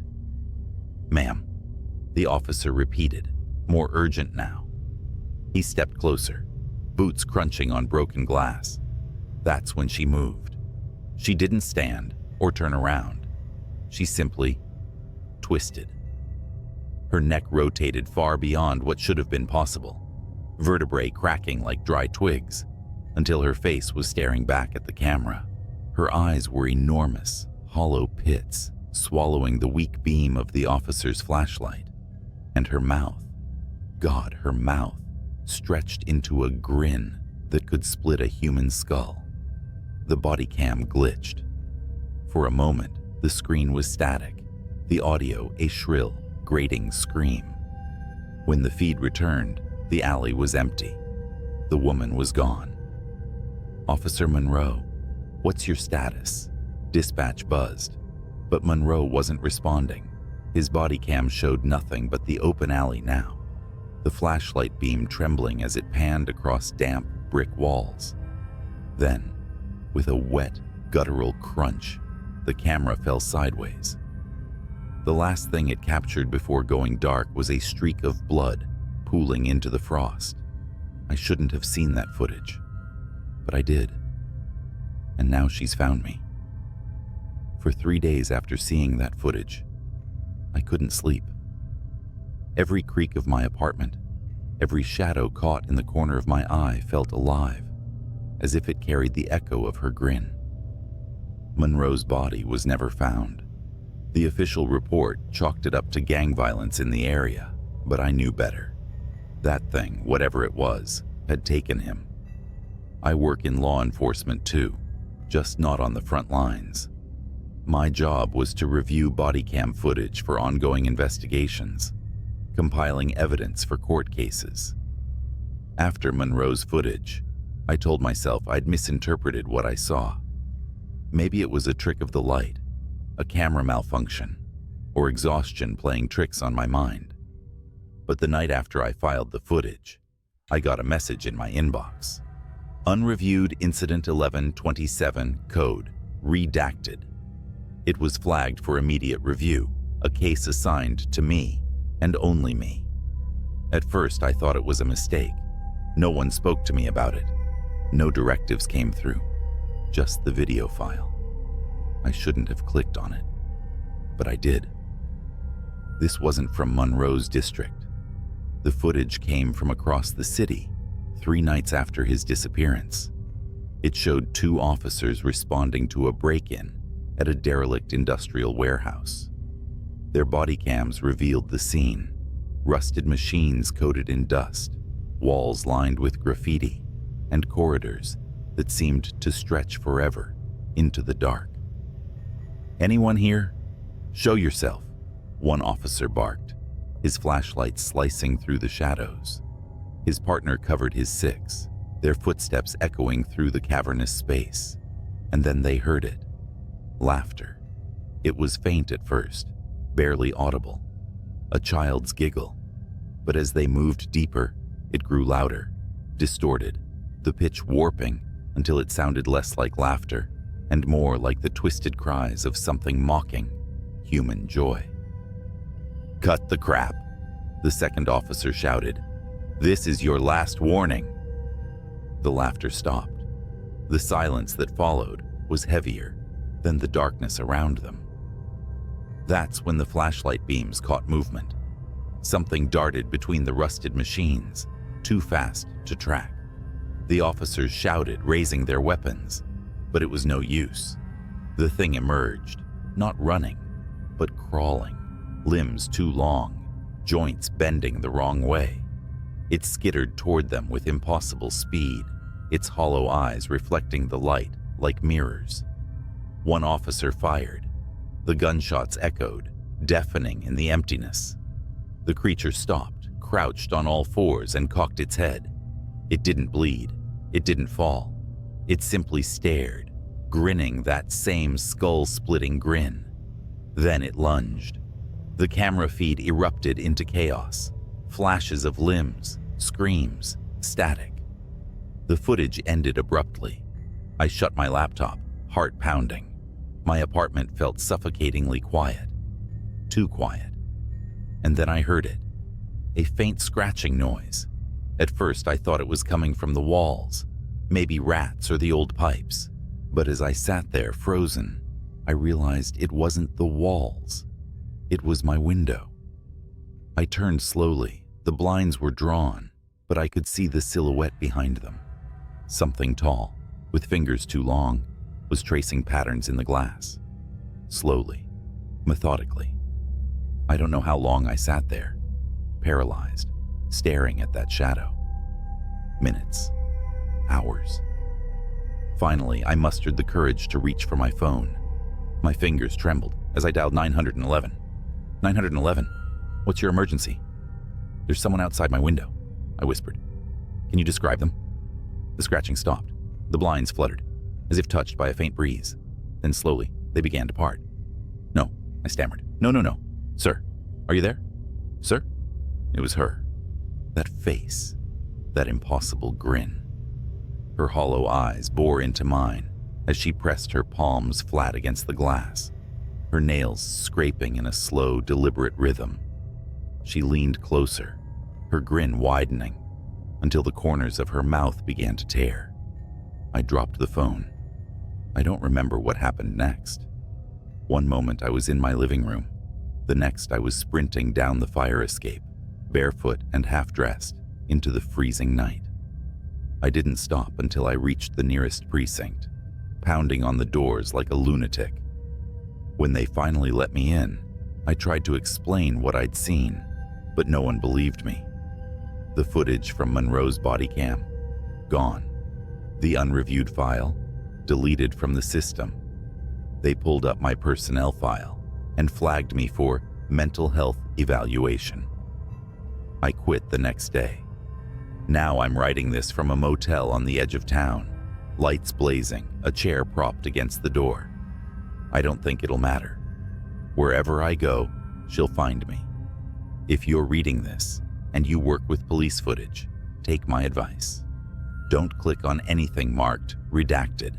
And if you ever hear laughter in the dark, run. Don't look back, because no matter how fast you run, she'll be faster. It was just past midnight when my phone buzzed. The caller ID flashed restricted, but something about the timing felt off. I was home alone, sprawled on the couch with a half-empty beer and some late-night TV reruns. The sound of the phone ringing in the quiet room was like a scream. I hesitated but answered anyway. Hello? A voice, frantic and low, whispered, "Are you home? Lock your doors. Now." I froze, every muscle in my body tightening. "Who is this?" The line clicked dead. Normally I'd brush it off as a prank call or some weirdo, but the tone, that panicked edge, stuck with me. I stood up, every creak of the floor making me flinch, and went to the front door. It was already locked, but I double-checked. Windows, secure, back door, latched tight, satisfied. I sat back down, laughing nervously to myself. Then I saw the police cruiser pull into my driveway. The patrol car's lights weren't flashing, but its mere presence was enough to make my stomach churn.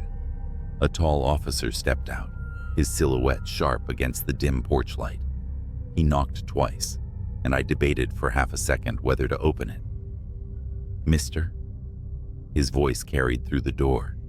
I answered cautiously, opening it just enough to meet his eyes. "Yeah?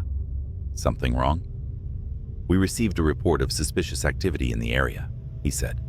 His voice was calm, almost rehearsed, but something in his eyes. It wasn't just concern. It was fear. "Have you seen or heard anything unusual tonight?"